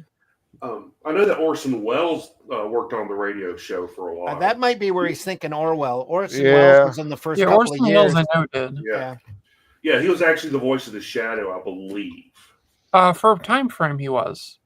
He did that back in his early 20s. Yep. Like before he was selling wine. Long before. Yeah. Before he did Citizen Kane. Yeah. Drunk as hell on commercial, like, you want to buy some wine? I'm like, We've seen the outtakes from that. Yeah. Some classic stuff there. Yep. Not a fan of making the Silver Surfer a female. No, me either. They should have just used Nova. Frankie Ray, absolutely agree. I think they should have just kept it as Norrin Rad and just gone with it. Yeah. Well, Have a that's the great way week, Marvel. everyone. See you soon, Marvy. MC is All right, Marvy. now. Gotta go. Marvy's got to go. See you, Marvy. Yeah, Marvy. Literally, it's literally going to cost them hundreds of millions of dollars, I think, that decision. It's a stupid decision. They should have never made it.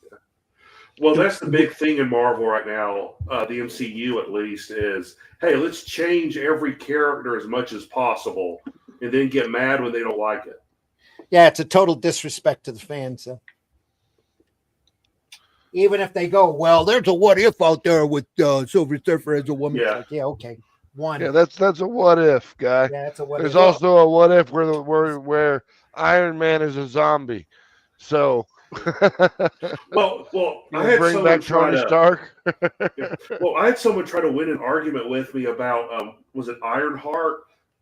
You know, I was like, it's a bad idea. You know, no one liked or no one really cares about that character. Well, it was in the comics. They eventually she took over the mantle, and I was like, yeah, no one bought it.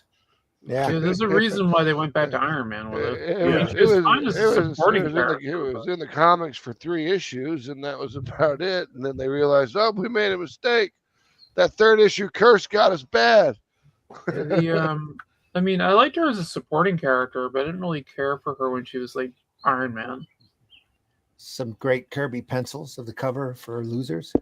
You can't do anyone to be Iron Man besides Tony Stark.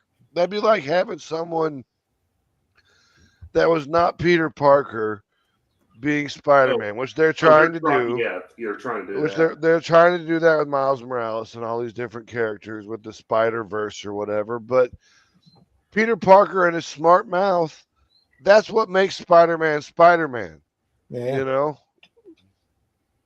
So putting a different character or a different person under the Spidey suit, I mean, what are they still going to be running their mouth being all quippy with the bad guy? Because that would just be boring. You know, now you got to do something new. I feel the same way about Batman. No one other than Bruce Wayne has the chops to be Batman. Yeah. I mean, they did that. What was it? The Batman Beyond, where after Bane had his back broken and Batman was stuck in the wheelchair and stuff, and that was terrible. Yeah.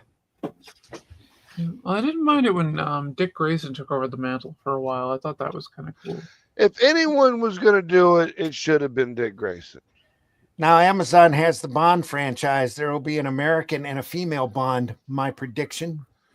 I don't know. Of course. No, I doubt We'll have to see that. what they do. The stipulations with the right issues for Bond that he always has to be someone from the British Isles. Yeah, I don't think Ian's family would let him. Ian Fleming's family would let him change it that much. I hope not. In the comics, they also tried James Rhodes as Iron Man, not the same as Tony Stark as Iron Man. Yeah, and they turned Rhodes into War Machine. War Machine, yeah. These covers. Pencils are square because they used to have a header on top of the issue. Oh yeah, that makes sense. It's like the old DC stuff. Yeah. Yeah. It's a leg right there, right in front. That's good stuff. It's fun. It's like I read the old Alan Moore Swamp Thing run the other day, right? Mm-hmm. And like I had it in trade paperback form, and just half of the panel is taken up by just dialogue. Yeah. You know, and I'm like, Alan Moore. well, it's Alan Moore, but I mean, I'm like, who would be more pissed if they got shit cut? Would it be Alan Moore or would it be the artist? Well, back then, a lot of the comics were wordy anyway. You look at the old Kill Ravens and that there's whole blocks, almost entire pages of nothing but dialogue. I mean, that's one thing that I do notice about new books is like they've really cut dialogue like to beating almost nothing. Yeah. That depends who's writing. Interesting. There's a few of them out there that are very wordy, and it's like, this isn't a movie script, guys. That and how much they use Chat GPT. So there That lady on the bottom page, on the bottom of the left-hand page looks to me kind of like a slightly chubbier Granny Goodness. Yeah, it does. To me, she looks like the Watcher in drag. Yeah, kind of looks like that too. That too. Yep. Eddie Izzard is the Watcher.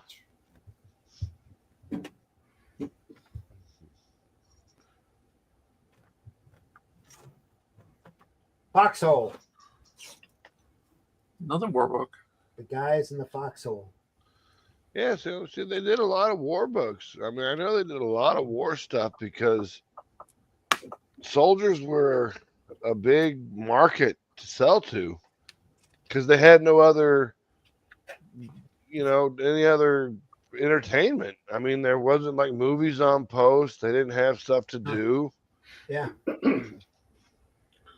Yeah, and very few of them were like at a camp somewhere. Most of them were out in the field, so they didn't have like a hall to go gamble in or whatever. Yeah, it was easy to fold up a comic, stick it in your backpack. Yeah, and trade with your fellow infantry when you were done. Yeah, here, I finished this one. You want to check it out? Yeah, exactly. More panel work. Oh, here's the bicentennial book. It sucks to know all those books from the 40s and the 50s were treated like that, though, just folded in half and wet. And like, well, that and the comic book burnings is what makes the old Golden Age books so rare. Yep. Yeah. No.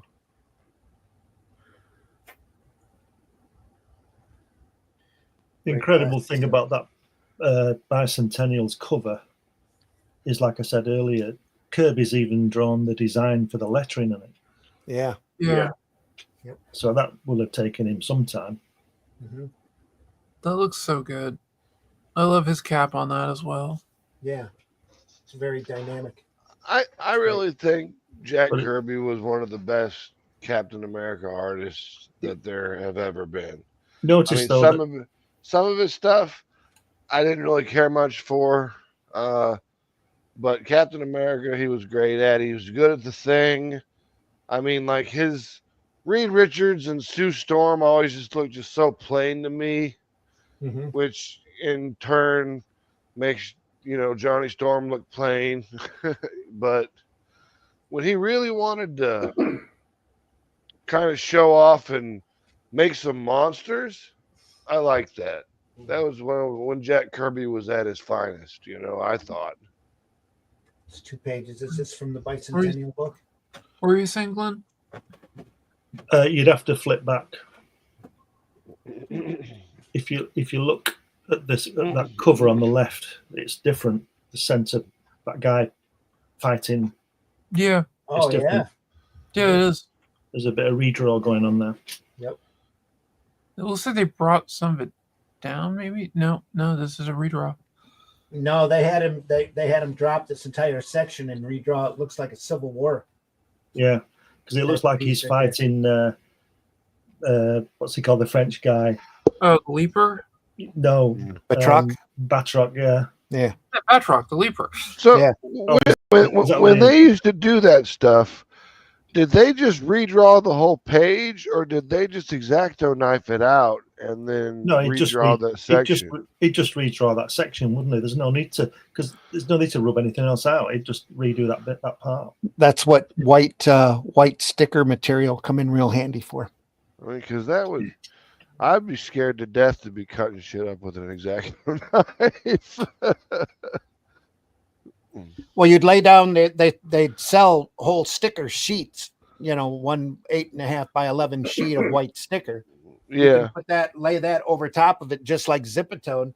Oh, and then cut it out. And then draw right over it and send it. Yeah, that would work. That would make sense. Instead of whiting or even using an X-Acto blade, they do that sometime. If they could take a whole section out, you know, they could use an X-Acto blade and just tape another one in. Don't forget, this is Kirby.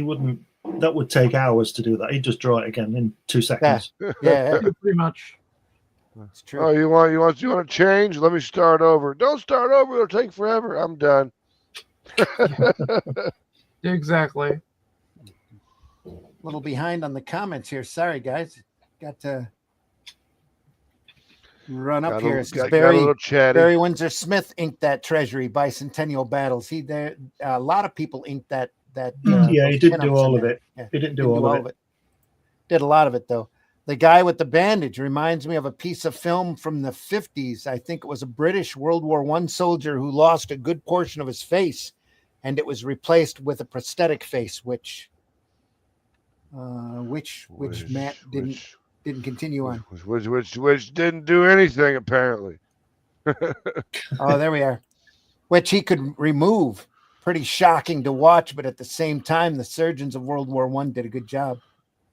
Kept him alive. Hey, that's the whole idea. War has been, during war, medical procedures and stuff grow by leaps and bounds. It's been proven. Yeah, science and technology, all types of science and technology generally really thrives during war. It's kind of a sad truth that we make better things to kill people. Yeah.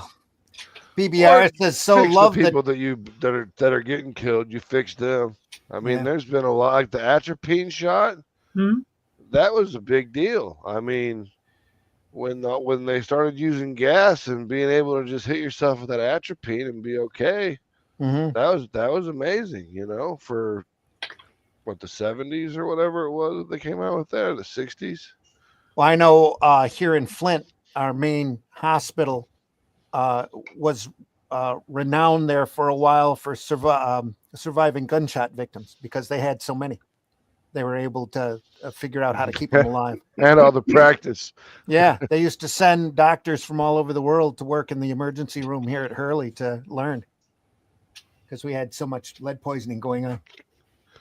Yeah, that'd be crappy. I'm on rotation in Flint, Michigan. Oh, that doesn't sound so bad. I had 19 gunshot victims today. That's not unlikely. Yeah. There for a while, we were pretty violent there. So love the Treasury comics. My 2 faves are Battlestar Galactica 1 and the Empire Strikes Back Treasury comic. Seeing the art at size is the way to go. Yep. Yeah, those are fun. Both of those are really fun. I like the Battlestar Galactica better than I like the Star Wars book, and I'm a pretty big Star Wars fan, you know? Yeah. But I just think the Battlestar looked better.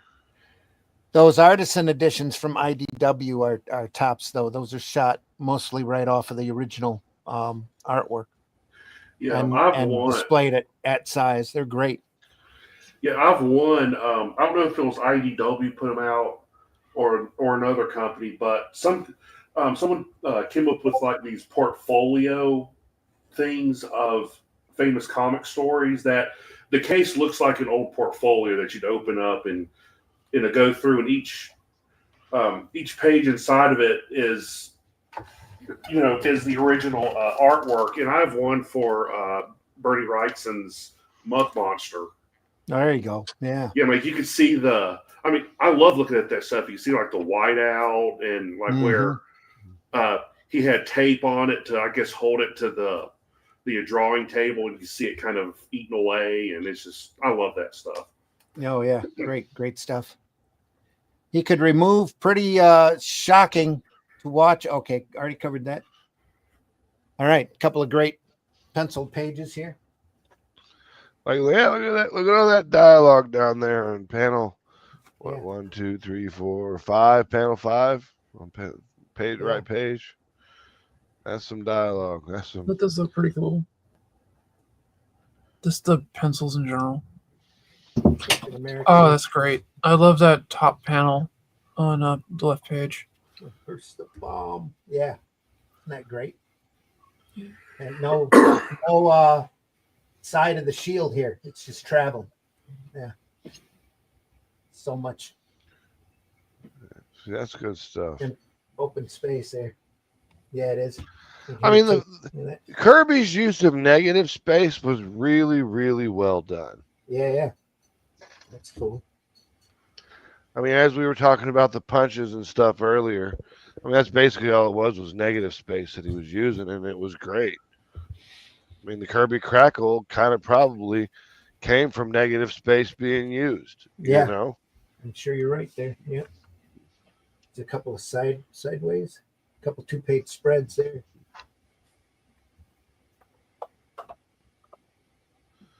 Is that Captain America's fighting who? Batman, it looks like. Yeah, Batman. Yeah. It's be a convention. A crossover or something, or probably a convention commission. He looks like his right foot is a left foot. Yeah, that's kind of a goofy foot there. Batman. Don't make fun of Rob Liefeld during a Jack Kirby sketch. And here's a couple of. It's a Captain America page here. I think they're both. Look at that detail here. I don't know where that's from. He's got a prisoner elongated arm, Red Skull there, hasn't he? Yeah, this page. I'm going to have to switch glasses in order to read that fine print. That's worse than a contract. It says 1968, May 1968. This page uninked by Kirby pencils from Captain America 101, May of 1968. Yep. Captain America and Red Skull, Nick Fury. Yeah. That's pretty crazy stuff. So you think about it. If that is unpublished, which it is, there's 2 pages there. It took me all day to do that. Yeah. So, and that hasn't been used. No. So what it would be interesting to know why and at what point he gave up on that particular sequence he was drawing out, the story he was doing. It would be interesting to know. I don't know why my camera is throbbing like that. That's not We good. never will. No. Just artists, they get fussy out of nowhere. He just throws his pencil across the room. He's like, I quit. We're doing something else. I think one thing Kirby never did was quit. Yeah. Nope. It's a nice look at that. Well, I mean, quit on the page. I know what you mean. I know what you mean. Captain America and Hulk here. Looks like. I mean, I know, he supposedly kept everything that he ever drew, in file cabinets and stuff like that. So, I mean, you would know, I guess, Glenn, since you've been to his house. But I think most of what he drew was published. I don't think he did much messing around drawing. I think it was all published. It was all. I remember a story from Mark Evanier, who not mentored, but apprenticed with Kirby for a while. He said Kirby had a large stack of original pages next to his drawing board back when he was doing a lot of New Gods material.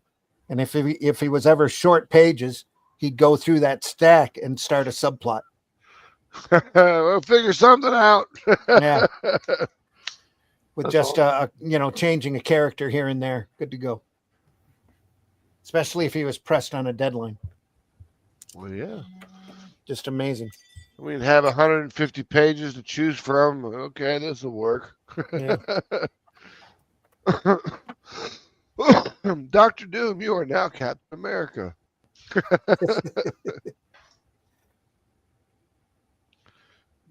Don't know if it was ever quite that bad, but well, I know, but I'm just giving. You know me, I like to run my mouth. Boom. Oh, Look that's at that. great. You never know what you're going to find on these Kirby collectors. How many of them are much there? stuff. I'm not sure. These are old. Here, issue 32 is. Well, let's see. Like I bet you Google knows. 20 years old, aren't they, these? Yeah, probably. I know I picked 34 up at a convention recently. At the same time I picked up that Avengers book. Looking for a Says date there's here. 80 as of right now. There are 80 issues of the Jack Kirby Collector published by Tomorrow's Publishing. Yeah. That was 2001 published. This is probably 2002. I'd say. Look at that 2-page spread, though. That's great. I mean, the fact that you can publish a 2-page spread like that in 2001 or 2 that would work today. Yeah. From something that was drawn, 30, 40 years ago? Probably that 40, is 50 years amazing. ago. Yeah, absolutely. That's Kirby, though. A lot of his stuff. Night Flyer. Look at that. Smash. Mm-hmm.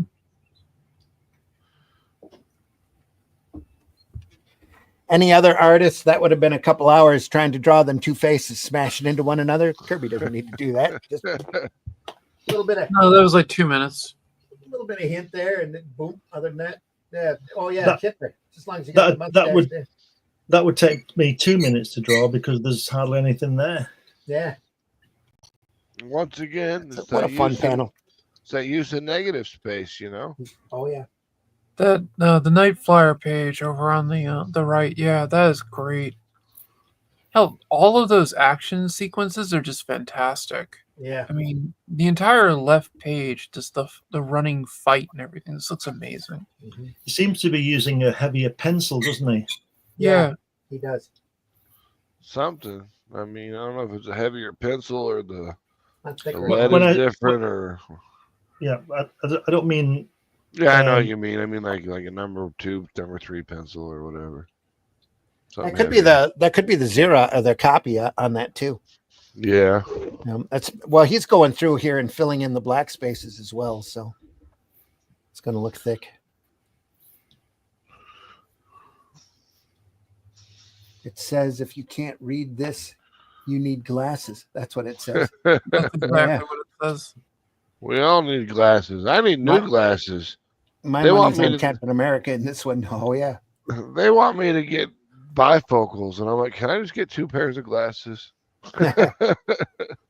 Yeah, I need to get progressive lenses myself. So Those progressives are a pain. I can't get used to them. I've got bifocals on my main glasses, but I use a pair of reading glasses for the computer. God, I feel old. That's what you do. You just start comparing your illnesses. Oh, those covers are great. Take that down just a little.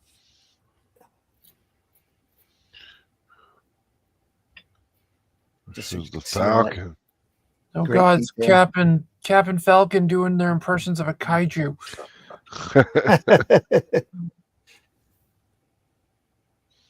It's fantastic. Oh no, there goes Tokyo.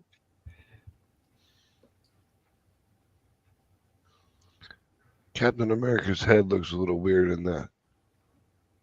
Yeah, here it looks a little elongated here.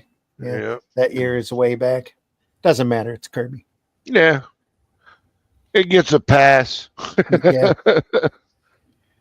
It looks like when you look at the actual cover, though, whoever inked it straightened it out. It's Quite a John bit. Romita ink that. Okay, is it? I'd say. Well, if I was going to give anyone Or the Giacomo. opportunity to adjust someone's art, it would probably be John Romita Jr. Yeah, I Also think look at that. the Giacomo. It's I Giacomo. just look at that ear. Looks like a Romita ear.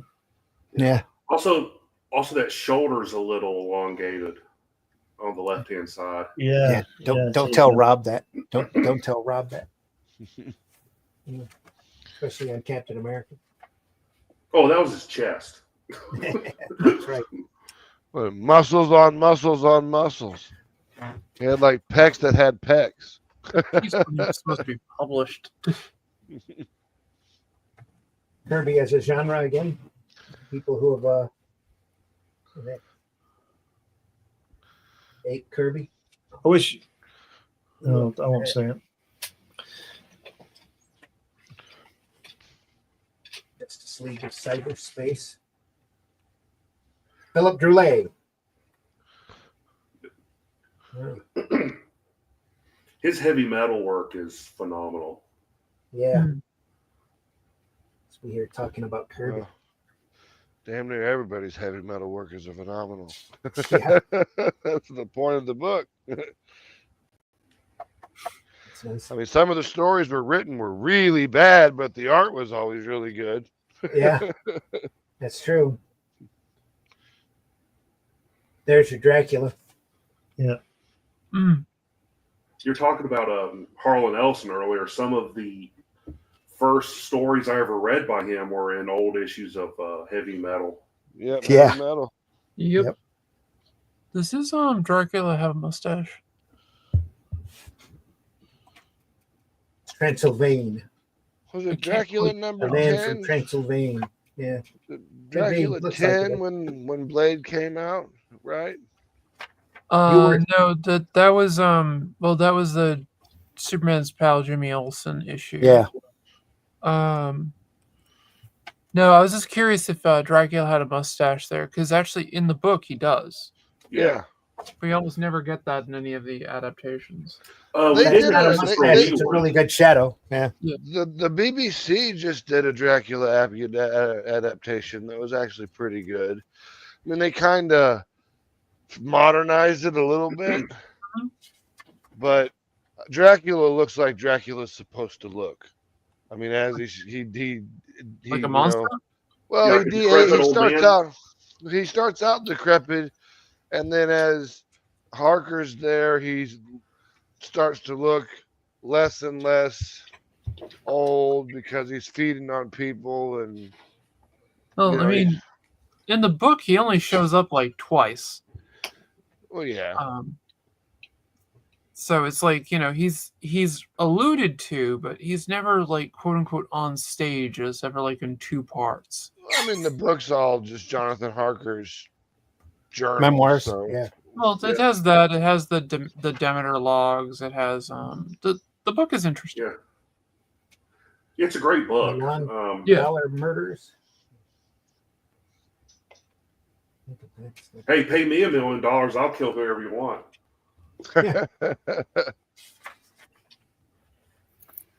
Spies, Hydra intrigue, and espionage, lengthy dissertation. We need to finish this up. We are already past the 2-hour mark, and we are. The wife is eager to have my company. Getting fussy. Like, get up here, Randy. It's getting throbby here. Come on, silly camera. Be still, my Focus. beating camera. Focus, dang it. Focus. Yeah. Great Nick Fury material. I always love that portion. I wonder who the new Nick Fury is going to be. Is there going to be a new Nick Fury? Probably. Yeah, they're supposed to be replacing Samuel L. Jackson as Nick Fury. He probably got ashamed after Secret Wars. He should be. I don't know he got the gig in the first place. What do you mean a cat scratched my eye? Damn it. Yeah. Like, come on now. Give me something real. Like, it should have been something that happened in Budapest with, Black Widow and Hawkeye, That was the start of Marvel going downhill, I think. What do you mean a cat scratched my eye? Simon says. Little Joe Simon here.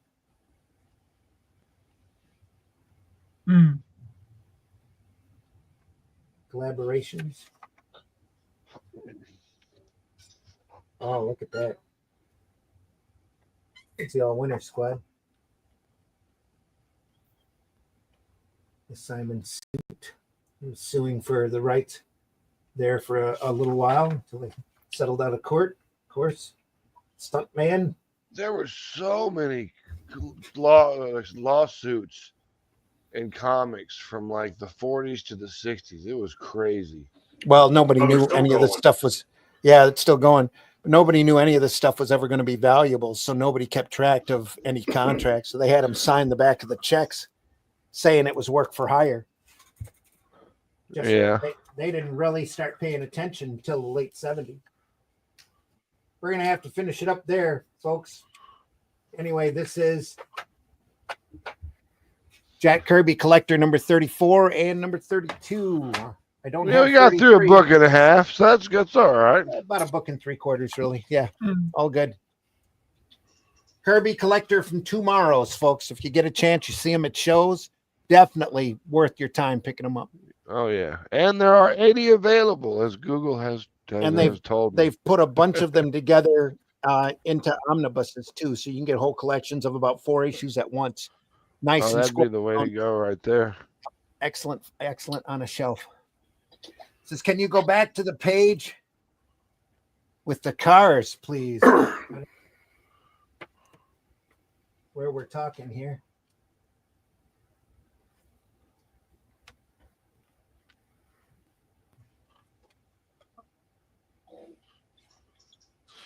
There was no pages with cars. That's what he got you with.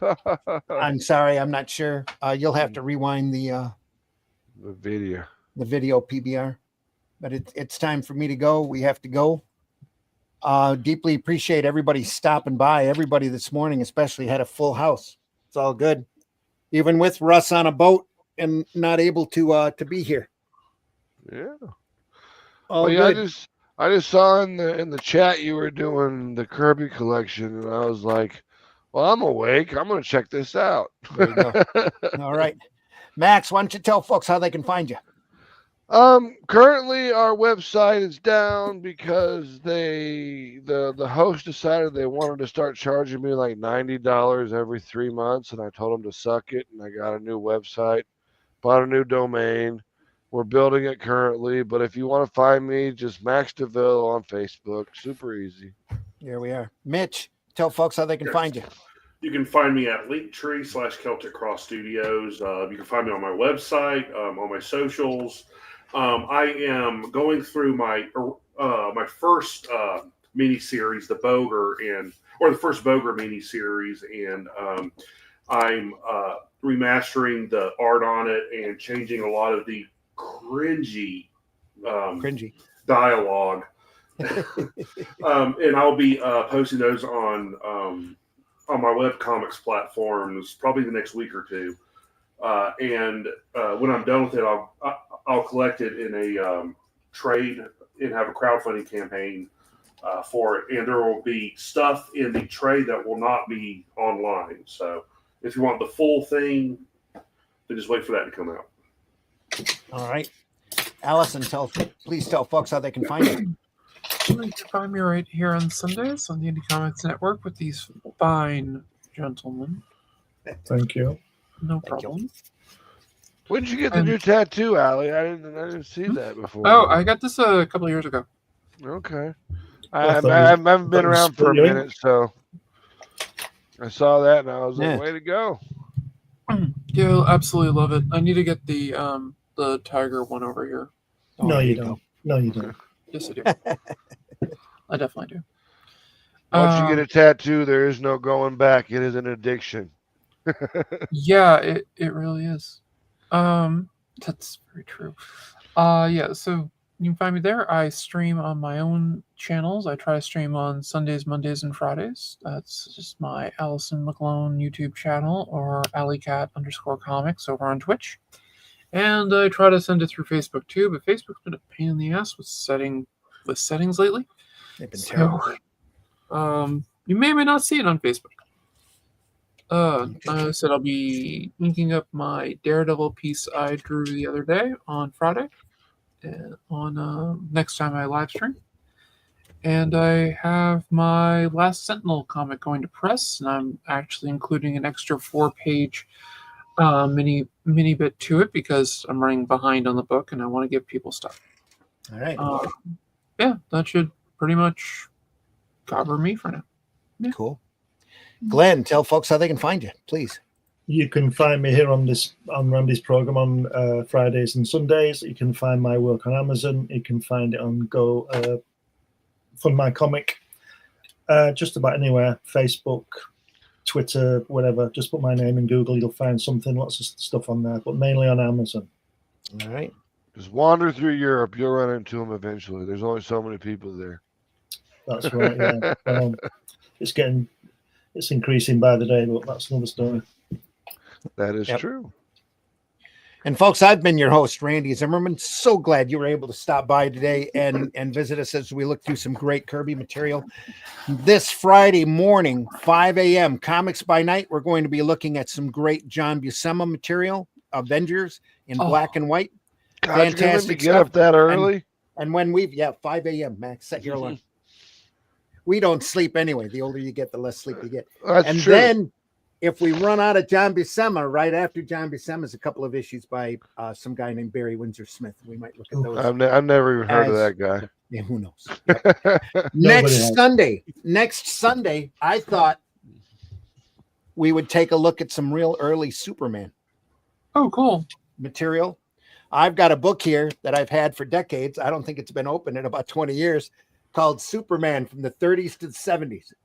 Oh, nice. It's got some fantastic key stories in here by all of the great Superman artists are here all the way through Neil Adams in the 70s.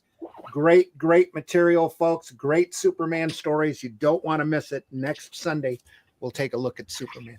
Does it have the Muhammad Ali fight in it? No, it does not. It was done long before the Muhammad Ali book.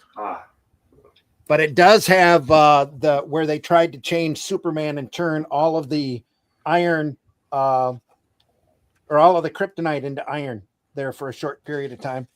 And it's got that classic where this villain throws a piece of kryptonite that's already been muted up in front of him, and Superman looks at it and takes it from him, looks at it and then eats it. He goes, delicious. But anyway, we'll see that starting next week. Superman from the 30s to the 70s. So glad you're able to stop by today. That's my ring as the wife is eager to leave. We shall hurry up. Yep, exactly right. We'll see you on the next one, folks. We do this because we're inspired by it. We're not monetized, so we're not begging for money, or we don't have any outside sponsors, any ads we run here just for parity's sake.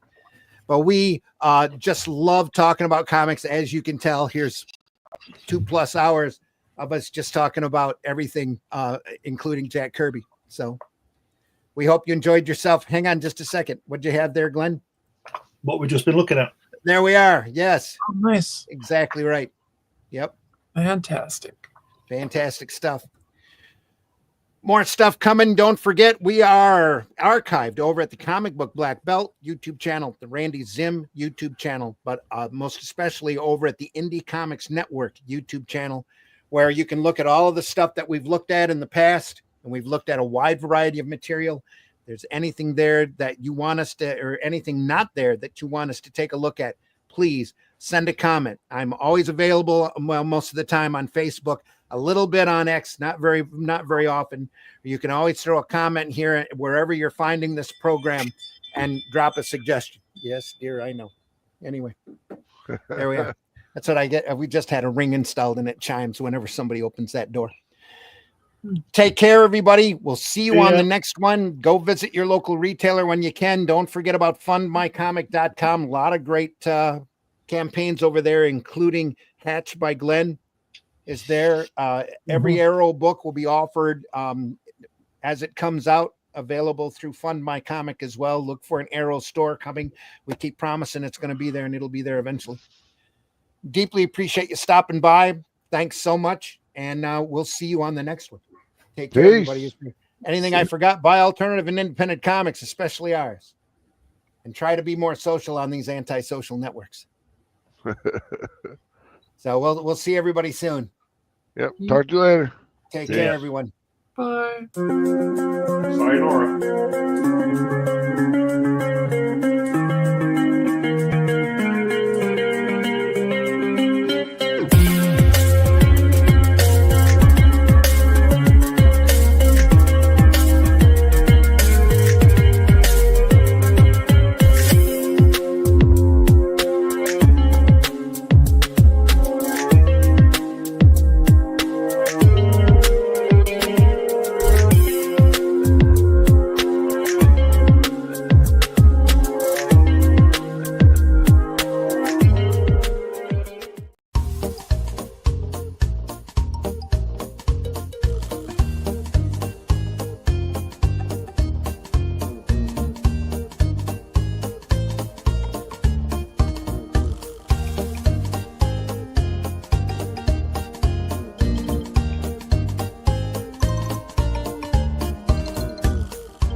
Hi, y'all. It's time for Appalachian Word of the Day. The word of the day is isolate. I was late to work this morning that they fired me by lunchtime. Nice beaver. Thank you. I just had it stuffed. Let me help you with that. Taste the biscuit. Taste the goodness of the biscuit.